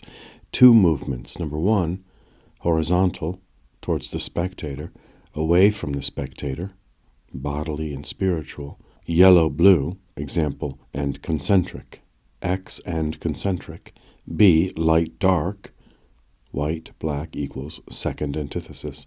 Two movements, I discordant, eternal discord, but with absolute discord, devoid possibilities for the white-black of possibilities for the future, birth, future, death, i.e. example X and concentric as in case of yellow and blue, but more rigid. Yellow and blue have another movement which affects the first antithesis, an X and concentric movement. If two circles are drawn and painted respectively yellow and blue, brief concentration will reveal in the yellow a spreading movement out from the center and a noticeable approach to the spectator. The blue, on the other hand, moves in upon itself, like a snail retreating into its shell, and draws away from the spectator. These statements have no scientific basis, but are founded purely on spiritual experience. In the case of light and dark colors, the movement is emphasized. That of the yellow increases with an admixture of white, i.e., as it becomes lighter. That of the blue increases with an admixture of black, i.e., as it becomes darker. This means that there can never be a dark-colored yellow. The relationship between white and yellow is as close as between black and blue, for blue can be so dark as to border on black. Besides, this physical relationship is also a spiritual one, between yellow and white on one side, between blue and black on the other, which marks a strong separation between the two pairs. An attempt to make yellow colder produces a green tint and checks both the horizontal and eccentric movement. The color becomes sickly and unreal. The blue, by its contrary movement, acts as a brake on the yellow and is hindered in its own movement till the two together become stationary, and the result is green. Similarly, a mixture of black and white produces gray, which is motionless and spiritually very similar to green. But while green, yellow, and blue are potentially active, though temporarily paralyzed, in gray there is no possibility of movement, because gray consists of two colors that have no active force, for they stand, the one in motionless discord, the other in a motionless negation, even of discord, like an endless wall or a bottomless pit. Because the component colors of green are active and have a movement of their own, it is possible on the basis of this movement to reckon their spiritual appeal. The first movement of yellow, that of approach to the spectator, which can be increased by an intensification of the yellow, and also the second movement, that of overspreading the boundaries, have a material parallel in the human energy which assails every obstacle blindly and bursts forth aimlessly in every direction. Yellow, if steadily gazed at in any geometrical form, has a disturbing influence and reveals in the color an insistent, aggressive character. It is worth noting that the sour-tasting lemon and shrill-singing canary are both yellow. The intensification of the yellow increases the painful shrillness of its note. Any parallel between color and music can only be relative. Just as a violin can give various shades of tone, so yellow has shades, which can be expressed by various instruments. But in making such parallels, I am assuming in each case a pure tone of color or sound, unvaried by vibration or dampers, etc. Yellow is the typically earthly color. It can never have profound meaning. An intermixture of blue makes it a sickly color. It may be paralleled in human nature with madness, not with melancholy or hypochondriacal mania, but rather with violent raving lunacy. The power of profound meaning is found in blue, and first in its physical movements, 1, of retreat from the spectator, 2, of turning in upon its own center. The inclination of blue to depth is so strong that its inner appeal is stronger when its shade is deeper. Blue is the typical heavenly color. The halos are golden for emperors and prophets, and sky blue for symbolic figures, like spiritual beings. The ultimate feeling it creates is one of rest. Supernatural rest, not the earthly contentment of green. The way to the supernatural lies through the natural, and we mortals, passing from the earthly yellow to the heavenly blue, must pass through green. When it sinks almost to black, it echoes a grief that is hardly human. As an echo of grief, violet stand to blue, as does green in its production of rest. When it rises towards white, a movement little suited to it, its appeal to men grows weaker and more distant. In music, a light blue is like a flute, a darker blue a cello, a still darker a thunderous double bass, and the darkest blue of all, an organ. A well-balanced mixture of blue and yellow produces green. The horizontal movement ceases, likewise that from and towards the center. The effect on the soul through the eye is therefore motionless. This is a fact recognized not only by opticians, but by the world. Green is the most restful color that exists. On exhausted men, this restfulness has a beneficial effect, but after a time it becomes wearisome. Pictures painted in shades of green are passive and tend to be wearisome. This contrasts with the active warmth of yellow or the active coolness of blue. In the hierarchy of colors, green is the bourgeoisie, self-satisfied, immovable, narrow. It is the color of summer, the period when nature is resting from the storms of winter and the productive energy of spring. Any preponderance in green, of yellow or blue, introduces a corresponding activity and changes the inner appeal. The green keeps its characteristic equanimity and restfulness, the former increasing with the inclination to lightness, the latter with the inclination to depth. In music, the absolute green is represented by the placid middle notes of a violin. Black and white have already been discussed in general terms, but more particularly speaking, white, although often considered as no color, a theory largely due to the Impressionists, who saw no white in nature as a symbol of a world from which all color as a definite attribute has disappeared. Van Gogh in his letters asks whether he may not paint a white wall dead white. This question offers no difficulty to the non-representative artist, who is concerned only with the inner harmony of color, but to the Impressionist realist it seems a bold liberty to take with nature. To him it seems as outrageous as his own change from brown shadows to blue seemed to his contemporaries. Van Gogh's question marks a transition from the Impressionism to an art of spiritual harmony, as the coming of the blue shadow marked a transition from academism to Impressionism. The world is too far above us for its harmony to touch our souls. A great silence, like an impenetrable wall, shrouds its life from our understanding.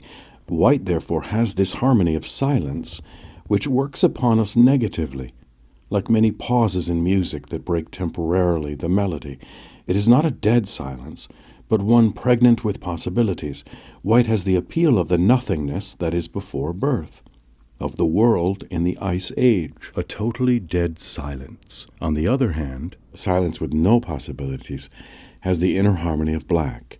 In music, it is represented by one of those profound and final pauses, after which any continuation of the melody seems the dawn of another world. Black is something burnt out, like the ashes of a funeral pyre, something motionless, like a corpse, the silence of black. Outwardly, black is the color with least harmony of all, a kind of neutral background against which the minutest shades of other colors stand clearly forward. It differs from white in this also, for with white, Nearly every color is in discord, or even mute altogether. Vermilion rings dull and muddy against white, but against black with clear strength. Light yellow against white is weak, against black pure and brilliant. Not without reason is white taken as symbolizing joy and spotless purity, and black, grief and death. A blend of black and white produces gray, which, as has been said, is silent and motionless. Being composed of two inactive colors, its restfulness having none of the potential activity of green. A similar gray is produced by a mixture of green and red, a spiritual blend of passivity and glowing warmth. Gray equals immobility and rest. Delacroix sought to express rest by a mixture of green and red. The unbounded warmth of red has not the irresponsible appeal of yellow, but rings inwardly with a determined and powerful intensity. It glows in itself maturely, and does not distribute its vigor aimlessly. The varied powers of red are very striking. By a skillful use of it in its different shades, its fundamental tone may be made warm or cold. Of course, every color can be to some extent varied between warm and cold, but no color has so extensive a scale of varieties as red. Light warm red has a certain similarity to medium yellow, alike in texture and appeal, and gives a feeling of strength, vigor, determination, triumph. In music it is a sound of trumpets, strong, harsh, and ringing. Vermilion is a red with a feeling of sharpness, like glowing steel, which can be cooled by water. Vermilion is quenched by blue, for it can support no mixture with a cold color. More accurately speaking, such a mixture produces what is called a dirty color, scorned by painters of today. But dirt, as a material object, has its own inner appeal, and therefore to avoid it in painting is as unjust and narrow as was the cry of yesterday for pure color. At the call of the inner need, that which is outwardly foul may be inwardly pure, and vice versa. The two shades of red just discussed are similar to yellow, except that they reach out less to the spectator. The glow of red is within itself. For this reason, it is a color more beloved than yellow, frequently used in primitive and traditional decoration, and also in peasant costumes, because in the open air, the harmony of red and green is very beautiful. Taken by itself, this red is material, and like yellow, has no very deep appeal. Only when combined with something nobler does it acquire this deep appeal. It is dangerous to seek to deepen red by an admixture of black, for black quenches the glow, or at least reduces it considerably.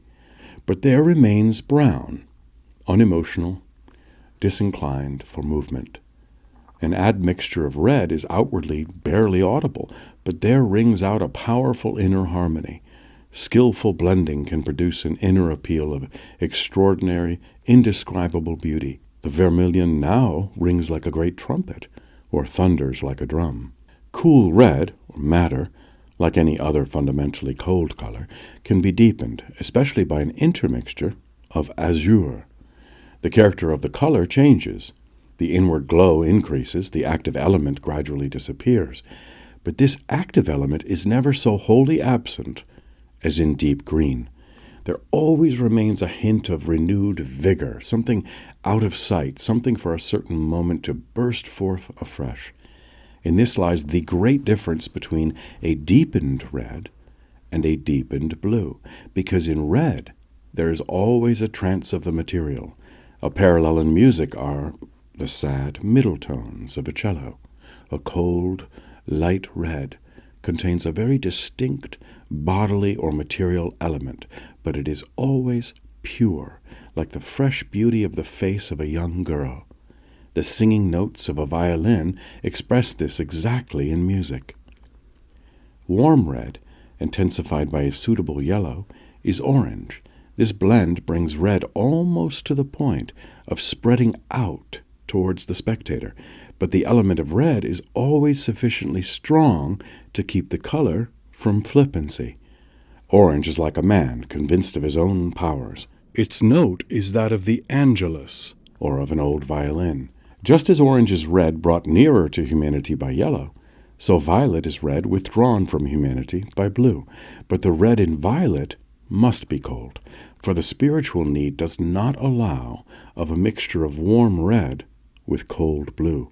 Violet is therefore both in the physical and spiritual sense a cooled red. It is consequently rather sad and ailing. It is worn by old women, and in China as a sign of mourning. In music it is an English horn, or the deep notes of wood instruments. Among artists one often hears the question, "How are you?" answered gloomily by the words, "Feeling very violet." The two last mentioned colors, orange and violet, are the fourth and last pair of antitheses of the primitive colors. They stand to each other in the same relation as the third antithesis, green and red, i.e. as complementary colors. Figure 2, second pair of antithesis, physical appeal of complementary C and D colors. C, red-green. Third antithesis, movement of the spiritually extinguished. First antithesis, motion within itself. Circle equals potentiality of motion. Motionless red, X and concentric movements are absent. In optical blend equals gray. In mechanical blend of white and black equals gray. D, orange-violet, equals fourth antithesis. Arise out of the first antithesis from, number 1, active element of the yellow in red equals orange. Number 2, passive element of the blue in red equals violet. Orange, yellow, red, blue, violet. In eccentric motion within, in concentric direction, its self-direction. As in a great circle, a serpent biting its own tail, the symbol of eternity, of something without end. The 6 colors appear that makeup of the 3 main antitheses, and to right and left stand the 2 great possibilities of silence, death and birth. See figure 3. A, yellow, DC. The antithesis as a circle between 2 poles, i.e. the life of colors between earth and death. The capital letters designate the pairs of antitheses. It is clear that all I have said of these simple colors is very provisional and general, and so also are those feelings, joy, grief, etc., which have been quoted as parallels of the colors, for these feelings are only the material expressions of the soul. Shades of color, like those of sound, are of a much finer texture and awake in the soul emotions too fine to be expressed in words. Certainly each tone will find some probable expression in words, but it will always be incomplete, and that part which the word fails to express will not be unimportant, but rather the very kernel of its existence. For this reason, words are and will always remain only hints, mere suggestions of colors. In this impossibility of expressing color in words with the consequent need for some other mode of expression, lies the opportunity of the art of the future. In this art, among innumerable rich and varied combinations, there is one which is founded on firm fact, and that is as follows.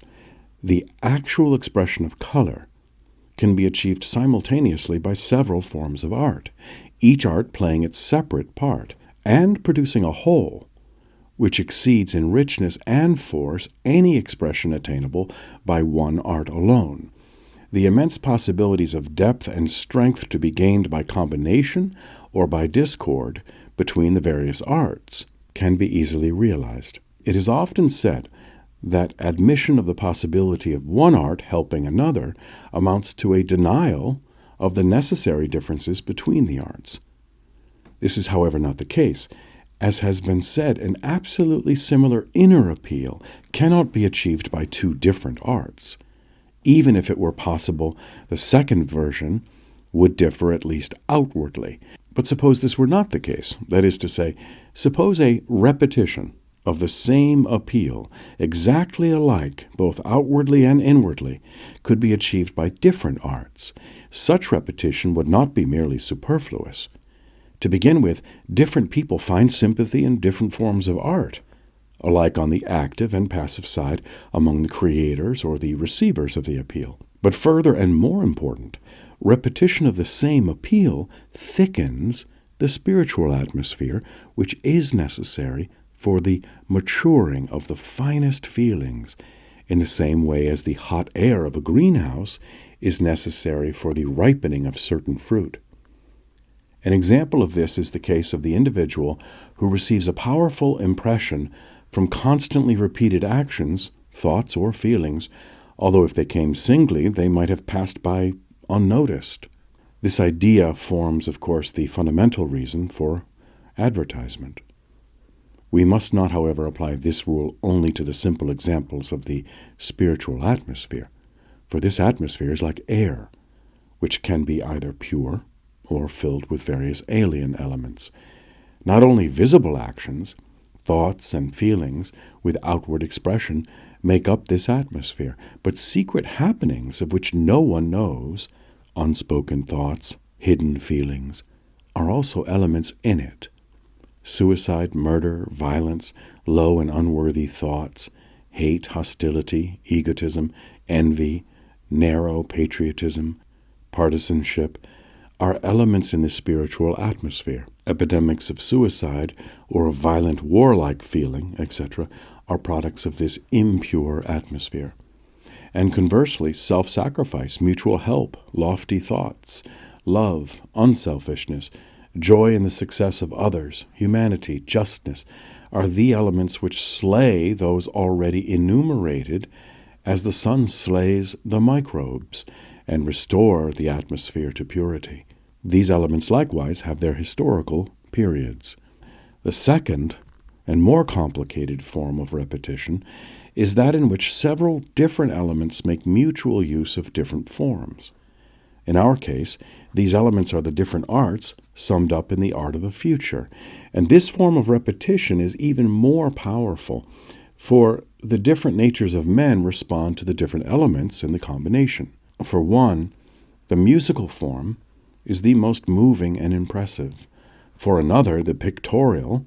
For the third, the literary, and so on. There reside, therefore, in arts which are outwardly different, hidden forces equally different, so that they may all work in one man towards a single result, even though each art may be working in isolation. This sharply defined working of individual colors is the basis on which various values can be built up in harmony. Pictures will come to be painted, veritable artistic arrangements planned in shades of one color, chosen according to artistic feeling. The carrying out of one color, the binding together and admixture of two related colors, are the foundations of most colored harmonies. From what has been said about color working, from the fact that we live in a time of questioning, experiment, and contradiction, we can draw the easy conclusion that for a harmonization on the basis of individual colors, our age is especially unsuitable. Perhaps with envy and with a mournful sympathy, we listen to the music of Mozart. It acts as a welcome pause in the turmoil of our inner life, as a consolation and as a hope, but we hear it as the echo of something from another age long past and fundamentally strange to us. The strife of colors, the sense of balance we've lost, tottering principles, unexpected assaults, great questions, apparently useless striving, storm and tempest, broken chains, antitheses, and contradictions. These make up our harmony. The composition arising from this harmony is a mingling of color and form, each with its separate existence, but each blended into a common life, which is called a picture by the force of the inner need. Only these individual parts are vital. Everything else, such as surrounding conditions, is subsidiary. The combination of two colors is a logical outcome of modern conditions. The combination of colors, hitherto considered discordant, is merely a further development. For example, the use side by side of red and blue, colors in themselves of no physical relationship, but from their very spiritual contrast of the strongest effect, is one of the most frequent occurrences in modern choice of harmony. Harmony today rests chiefly on the principle of contrast, which has for all time been one of the most important principles of art. But our contrast is an inner contrast which stands alone and rejects the help, for that help would mean destruction, of any other principles of harmony. It is interesting to note that this very placing together of red and blue was so beloved by the primitive, both in Germany and Italy, that it has till today survived, principally in folk pictures of religious subjects. One often sees in such pictures the Virgin in a red gown and a blue cloak. It seems that the artists wish to express the grace of heaven in terms of humanity, and humanity in terms of heaven. Legitimate and illegitimate combinations of colors, contrasts of various colors, the overpainting of one color with another, the definition of colored surfaces by boundaries of various forms, the overstepping of these boundaries, the mingling and the sharp separation of surfaces, all these open great vistas of artistic possibility. One of the first steps in the turning away from material objects into the realm of the abstract was, to use the technical artistic term, the rejection of the third dimension. That is to say, the attempt to keep a picture on a single plane. Modeling was abandoned. In this way, the material object was made more abstract, and an important step forward was achieved. This step forward has, however, had the effect of limiting the possibilities of painting to one definite piece of canvas. And this limitation has not only introduced a very material element into painting, but has seriously lessened its possibilities. Any attempt to free painting from this material limitation, together with the striving after a new form of composition, must concern itself first of all with the destruction of this theory of one single surface. Attempts must be made to bring the picture on to some ideal plane, which shall be expressed in terms of the material plane of the canvas. There has arisen out of the composition in flat triangles a composition with plastic three-dimensional triangles, that is to say with pyramids, and that is cubism. But there has arisen here also the tendency to inertia, to a concentration on this form for its own sake, and consequently once more to an impoverishment of possibility. But that is the unavoidable result of the external application of an inner principle. A further point of great importance must not be forgotten. There are other means of using the material plane as a space of three dimensions in order to create an ideal plane. The thinness or thickness of a line, the placing of the form on the surface, the overlaying of one form on another may be quoted as examples of artistic means that may be employed. Similar possibilities are offered by color, which, when rightly used, can advance or retreat, and can make of the picture a living thing, and so achieve an artistic expansion of space. The combination of both means of extension in harmony or concord is one of the richest and most powerful elements in purely artistic composition.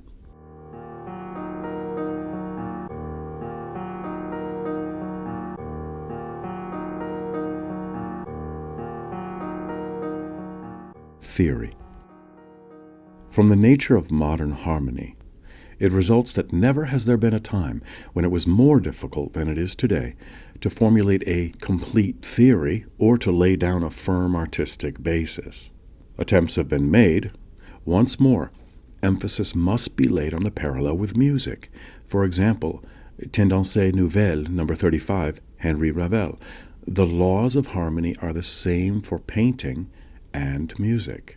All attempts to formulate a complete theory would have one result, namely that already cited in the case of Leonardo and his system of little spoons. It would, however, be precipitate to say that there are no basic principles nor firm rules in painting, or that a search for them leads inevitably to academism. Even music has a grammar, which, although modified from time to time, is of continual help and value as a kind of dictionary. Painting is, however, in a different position. The revolt from dependence on nature is only just beginning. Any realization of the inner working of color and form is so far unconscious. The subjection of composition to some geometrical form is no new idea. For example, cf. the art of the Persians. Construction on a purely abstract basis is a slow business, and at first, seemingly blind and aimless. The artist must train not only his eye, but also his soul, so that he can test colors for themselves, and not only by external impressions. If we begin at once to break the bonds which bind us to nature, and devote ourselves purely to combination of pure color and abstract form, we shall produce works which are mere decoration, which are suited to neckties or carpets. Beauty of form and color is no sufficient aim by itself, despite the assertions of pure aesthetes, or even of naturalists, who are obsessed with the idea of beauty. It is because of the elementary stage reached by our painting that we are so little able to grasp the inner harmony of true color and form and composition. The nerve vibrations are there, certainly, but they get no further than the nerves, because the corresponding vibrations of the spirit, which they call forth, are too weak. When we remember, however, that spiritual experience is quickening, that positive science, the firmest basis of human thought, is tottering, that disillusion of matter is imminent, we have reason to hope that the hour of pure composition is not far away. It must not be thought that pure decoration is lifeless. It has its inner being, but one which is either incomprehensible to us, as in the case of old decorative art, or which seems mere illogical confusion, as a world in which full-grown men and embryos play equal roles, in which beings deprived of limbs are on a level with noses and toes, which live isolated and of their own vitality. The confusion is like that of a kaleidoscope, which, though possessing a life of its own, belongs to another sphere. Nevertheless, decoration has its effect on us. Oriental decoration quite differently to Swedish, savage, or ancient Greek. It is not for nothing that there is a general custom of describing samples of decoration as gay, serious, sad, etc., as music is described as allegro, serioso, etc., according to the nature of the piece. Probably conventional decoration had its beginnings in nature, but when we would assert that external nature is the sole source of all art, we must remember that in patterning, natural objects are used as symbols, almost as though they were mere hieroglyphics. For this reason, we cannot gauge their inner harmony. For instance, we can bear a design of Chinese dragons in our dining or bedrooms and are no more disturbed by it than by a design of daisies. It is possible that towards the close of our already dying epoch of a new decorative art will develop, but it is not likely to be founded on geometrical form. At the present time, any attempt to define this new art would be as useless as pulling a small bud open so as to make a fully blown flower. Nowadays, we are still bound to external nature and must find our means of expression in her. But how are we to do it? In other words, how far may we go in altering the forms and colors of this nature? We may go as far as the artist is able to carry his emotion, and once more, we see how immense is the need for true emotion. A few examples will make the meaning of this clearer. A warm red tone will materially alter in inner value when it is no longer considered as an isolated color, as something abstract, but is applied as an element of some other object and combined with natural form. The variety of natural forms will create a variety of spiritual values, all of which will harmonize with that of the original isolated red. Suppose we combine red with sky, flowers, a garment, a face, a horse, a tree. A red sky suggests to us sunset or fire, and has a consequent effect upon us, either of splendor or menace. Much depends now on the way in which other objects are treated in connection with this red sky. If the treatment is faithful to nature, but all the same harmonious, the naturalistic appeal of the sky is strengthened. If, however, the other objects are treated in a way which is more abstract, They tend to lessen, if not to destroy, the naturalistic appeal of the sky. Much the same applies to the use of red in a human face. In this case, red can be employed to emphasize the passionate or other characteristics of the model, with a force that only an extremely abstract treatment of the rest of the picture can subdue. A red garment is quite a different matter, for it can in reality be of any color. Red will, however, be found best to supply the needs of pure artistry, for here alone can it be used without any association with material aims. The artist has to consider not only the value of the red cloak by itself, but also its value in connection with the figure wearing it, and further the relation of the figure to the whole picture. Suppose the picture to be a sad one, and the red-cloaked figure to be the central point on which the sadness is concentrated, either from its central position, or features, attitude, color, or whatnot. The red will provide an acute discord of feeling, which will emphasize the gloom of the picture. The use of a color, in itself sad, would weaken the effect of the dramatic whole. Once more, it is wise to emphasize the necessary inadequacy of these examples. Rules cannot be laid down. The variations are so endless. A single line can alter the whole composition of a picture. This is the principle of antithesis already defined. Red by itself cannot have a sad effect on the spectator, and its inclusion in a sad picture will, if properly handled, provide the dramatic element. The use of terms like sad and joyful are only clumsy equivalents for the delicate spiritual vibrations of the new harmony. They must be read as necessarily inadequate. Yet again is the case of a red tree different. The fundamental value of red remains, as in every case, but the association of autumn creeps in. The color combines easily with this association, and there is no dramatic clash as in the case of the red cloak. Finally, the red horse provides a further variation. The very words put us in another atmosphere. The impossibility of a red horse demands an unreal world. It is possible that this combination of color and form will appear as a freak, a purely superficial and non-artistic appeal, or as a hint of a fairy story. An incomplete fairy story works on the mind as does a cinematograph film graphic. Once more, a non-artistic appeal. To set this red horse in a careful naturalistic landscape would create such a discord as to produce no appeal and no coherence. The need for coherence is the essential harmony, whether founded on conventional discord or concord. The new harmony demands that the inner value of a picture should remain unified, whatever the variations or contrasts of outward form or color.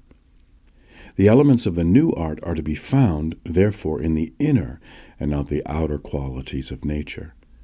The spectator is too ready to look for a meaning in a picture, i.e., some outward connection between its various parts. Our materialistic age has produced a type of spectator or connoisseur who is not content to put himself opposite a picture and let it say its own message. Instead of allowing the inner value of the picture to work, he worries himself in looking for closeness to nature, or temperament, or handling, or tonality, or perspective, or whatnot. His eye does not probe the outer expression to arrive at the inner meaning. In a conversation with an interesting person, we endeavor to get at his fundamental ideas and feelings. We do not bother about the words he uses, nor the spelling of those words, nor the breath necessary for speaking them, nor the movements of his tongue and lips, nor the psychological working on our brain, nor the physical sound in our ear, nor the physiological effect on our nerves. We realize that these things, though interesting and important, are not the main things of the moment, but that the meaning and idea is what concerns us. We should have the same feeling when confronted with a work of art. When this becomes general, the artist will be able to dispense with natural form and color and speak in purely artistic language. To return to the combination of color and form, there is another possibility which should be noted. Non-naturalistic objects in a picture may have a literary appeal, and the whole picture may have the working of a fable. The spectator is put in an atmosphere which does not disturb him because he accepts it as fabulous, and in which he tries to trace the story and undergoes more or less the various appeals of color. But the pure inner working of color is impossible. The outward idea has the mastery still, for the spectator has only exchanged a blind reality for a blind dreamland, where the truth of inner feeling cannot be felt. We must find, therefore, a form of expression which excludes the fable and yet does not restrict the free working of color in any way. The forms, movement, and colors, which we borrow from nature, must produce no outward effect, nor be associated with external objects. The more obvious is the separation from nature, the more likely is the inner meaning to be pure and unhampered. The tendency of a work of art may be very simple, but provided it is not dictated by any external motive, and provided it is not working to any material end, the harmony will be pure. The most ordinary action, for example, preparation for lifting a heavy weight, becomes mysterious and dramatic when its actual purpose is not revealed. We stand and gaze fascinated, till of a sudden the explanation bursts suddenly upon us. It is the conviction that nothing mysterious can ever happen in our everyday life that has destroyed the joy of abstract thought. Practical considerations have ousted all else. It is with this fact in view that the new dancing is being evolved, as that is to say, the only means of giving in terms of time and space the real inner meaning of motion. The origin of dancing is probably purely sexual. In folk dances, we still see this element plainly. The later development of dancing as a religious ceremony joins itself to the preceding element, and the two together take artistic form and emerge as the ballet. The ballet, at the present time, is in a state of chaos owing to this double origin. Its external motives, the expression of love and fear, etc., are too material and naive for the abstract ideas of the future. In the search for more subtle expression, our modern reformers have looked to the past for help. Isadora Duncan has forged a link between the Greek dancing and that of the future. In this, she is working on parallel lines to the painters who are looking for inspiration from the primitives. In dance, as in painting, this is only a stage of transition. In dancing, as in painting, we are on the threshold of the art of the future. The same rules must be applied in both cases. Conventional beauty must go by the board, and the literary element of storytelling, or anecdote, must be abandoned as useless. Both arts must learn from music that every harmony and every discord which springs from the inner spirit is beautiful, but that it is essential that they should spring from the inner spirit, and from that alone. The achievement of the dance art of the future will make possible the first ebullition of the art of spiritual harmony, the true stage composition. The composition for the new theater will consist of these three elements: 1. Musical movement, 2. Pictorial movement, 3. Physical movement. And these three, properly combined, make up the spiritual movement, which is the working of the inner harmony. They will be interwoven in harmony and discord, as are the two chief elements of painting, form and color. Scriabin's attempt to intensify musical tone by corresponding use of color is necessarily tentative. In the perfected stage composition, the two elements are increased by the third, and endless possibilities of combination and individual use are opened up. Further, the external can be combined with the internal harmony, as Schoenberg has attempted in his quartets. It is impossible here to go further into the developments of this idea. The reader must apply the principles of painting already stated to the problem of stage composition and outline for himself the possibilities of the theater of the future, founded on the immovable principle of the inner need. From what has been said of the combination of color and form, the way to the new art can be traced.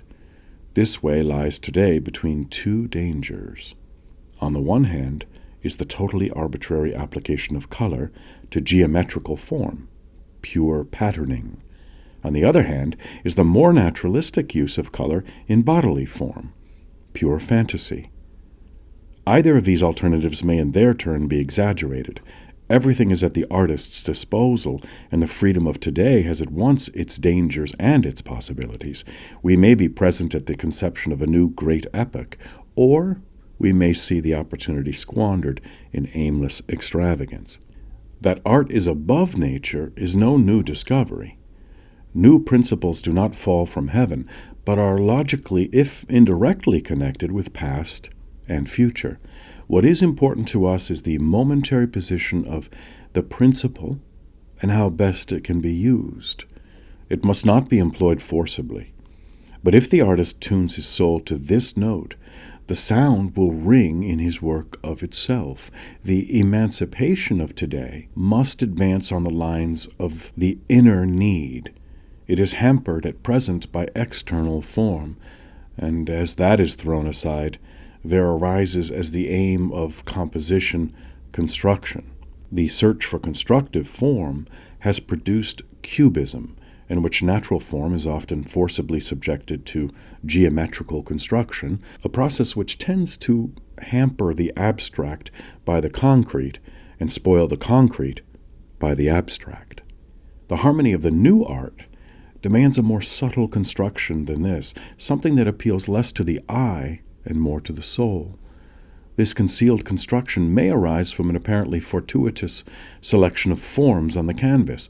Their external lack of cohesion is their internal harmony. This haphazard arrangement of forms may be the future of artistic harmony. Their fundamental relationship will finally be able to be expressed in mathematical form, but in terms irregular rather than regular.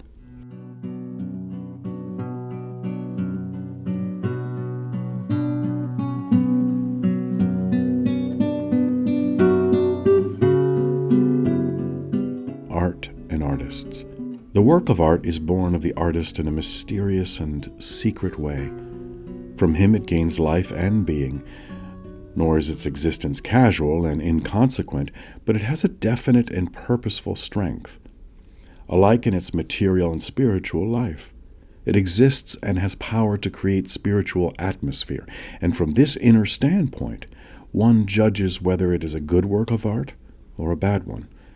If its form is bad, it means that the form is too feeble in meaning to call forth corresponding vibrations of the soul. So-called indecent pictures are either incapable of causing vibrations of the soul, in which case they are not art, or they are so capable. In the latter case, they are not to be spurned absolutely, even though at the same time they gratify what nowadays we are pleased to call the lower bodily tastes. Therefore, a picture is not necessarily well painted if it possesses the values of which the French so constantly speak. It is only well painted if its spiritual value is complete and satisfying. Good drawing is drawing that cannot be altered without destruction of this inner value, quite irrespective of its correctness as anatomy, botany, or any other science. There is no question of a violation of natural form, but only of the seed of the artist for such form. Similarly, colors are used not because they are true to nature, but because they are necessary to the particular picture. In fact, the artist is not only justified in using, but it is his duty to use only those forms which fulfill his own need. Absolute freedom, whether from anatomy or anything of the kind, must be given the artist in his choice of material. Such spiritual freedom is as necessary in art as it is in life. The freedom is man's weapon against the Philistines. It is based on the inner need. Note, however, that blind following of scientific precept. is less blameworthy than its blind and purposeless rejection.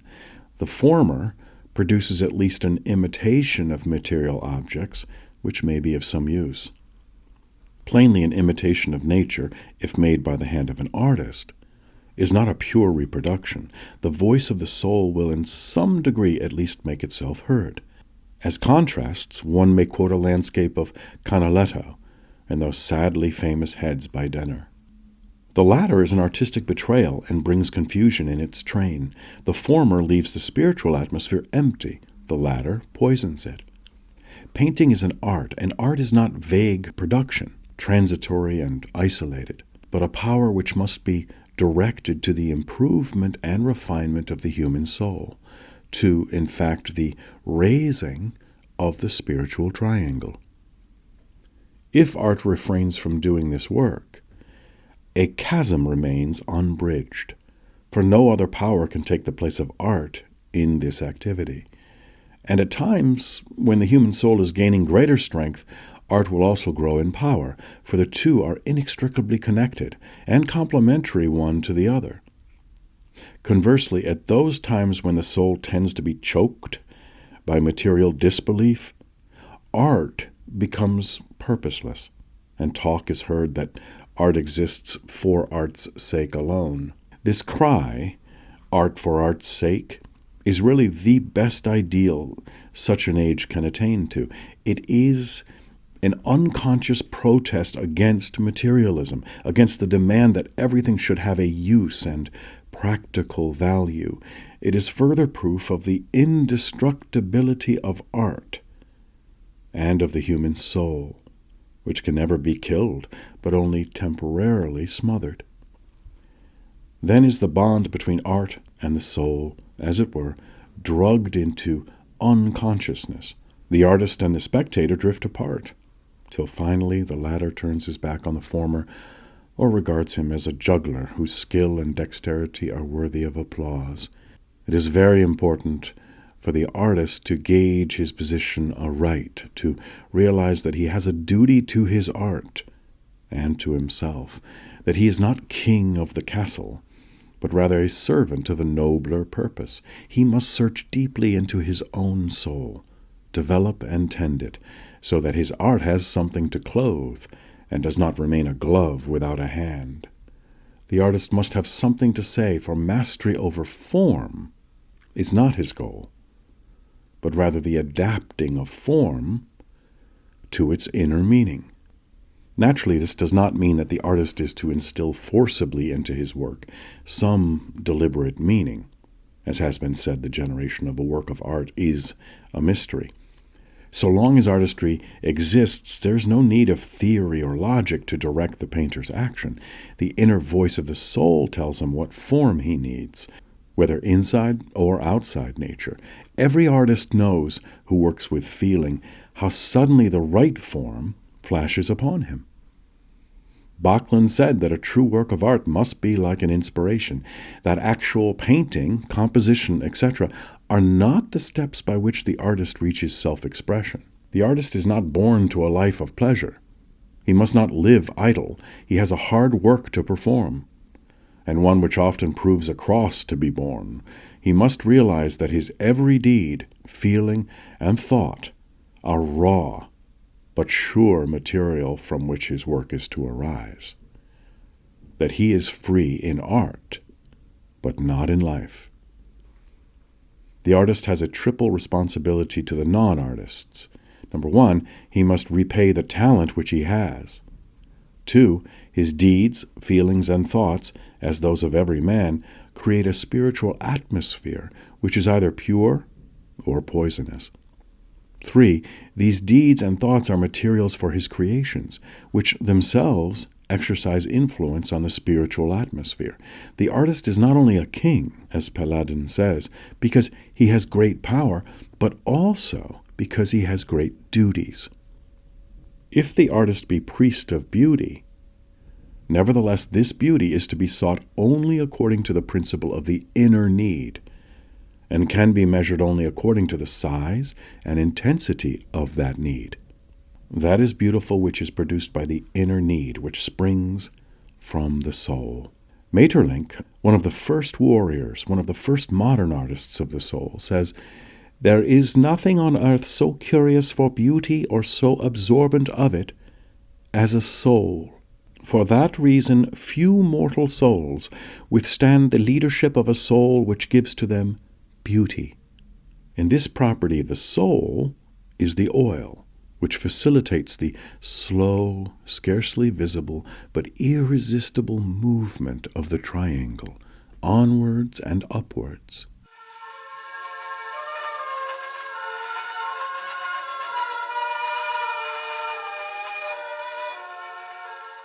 Conclusion. The first 5 illustrations in this work show the course of constructive effort in painting. This effort falls into 2 divisions. 1, simple composition, which is regulated according to an obvious and simple form. This kind of position I call the melodic. 2, complex composition, consisting of various forms, subjected more or less completely to a principal form. Probably the principal form may be hard to grasp outwardly, and for that reason possessed of a strong inner value. This kind of composition I call the symphonic. Between the 2 lies various transitional forms in which the melodic principle predominates. The history of the development is closely parallel to that of music. If, in considering an example of melodic composition, one forgets the material aspect and probes down into the artistic reason of the whole, one finds primitive geometrical forms or an arrangement of simple lines which help toward a common motion. This common motion is echoed by various sections and may be varied by a single line or form. Such isolated variations serve different purposes. For instance, they may act as a sudden check, or to use a musical term, a fermata. The Ravenna mosaic, which in the main forms a triangle. The upright figures lean proportionately to the triangle. The outstretched arm and door curtain are the fermate. Each form which goes to make up the composition has a simple inner value, which has in its turn a melody. For this reason I call the composition melodic. By the agency of Cézanne, and later of Hodler, this kind of composition won new life and earned the name of rhythmic. The limitations of the term rhythmic are obvious. In music and nature, each manifestation has a rhythm of its own, so also in painting. In nature, this rhythm is often not clear to us because its purpose is not clear to us. We then speak of it as unrhythmic, so the terms rhythmic and unrhythmic are purely conventional, as also are harmony and discord, which have no actual existence. As an example of a plain melodic construction with a plain rhythm, Cézanne's Bathing Women is given. Complex rhythmic composition with a strong flavor of the symphonic is seen in numerous pictures and woodcuts of the past. One might mention the work of old German masters, of the Persians, of the Japanese, the Russian icons, broadsides, etc. This applies to many of Hodler's pictures. In nearly all these works, the symphonic composition is not very closely allied to the melodic. This means that fundamentally there is a composition founded on rest and balance. The mind thinks at once of choral compositions of Mozart and Beethoven. All these works have the solemn and regular architecture of a Gothic cathedral. They belong to the transition period. As examples of the new symphonic composition, in which the melodic element plays a subordinate part, and that only rarely, I have added reproductions of 4 of my own pictures. They represent 3 different sources of inspiration. 1, a direct impression of outward nature, expressed in purely artistic form. This I call an impression. 2, a largely unconscious, spontaneous expression of inner character, the non-material nature. This I call an improvisation. 3, an expression of a slowly formed inner feeling, which comes to utterance only after long maturing. This I call a composition. In this, reason, consciousness, purpose play an overwhelming part, but of the calculation nothing appears, only the feeling. Which kind of construction, whether conscious or unconscious, really underlies my work, the patient reader will readily understand. Finally, I would remark that, in my opinion, we are fast approaching the time of reasoned and conscious composition, when the painter will be proud to declare his work constructive.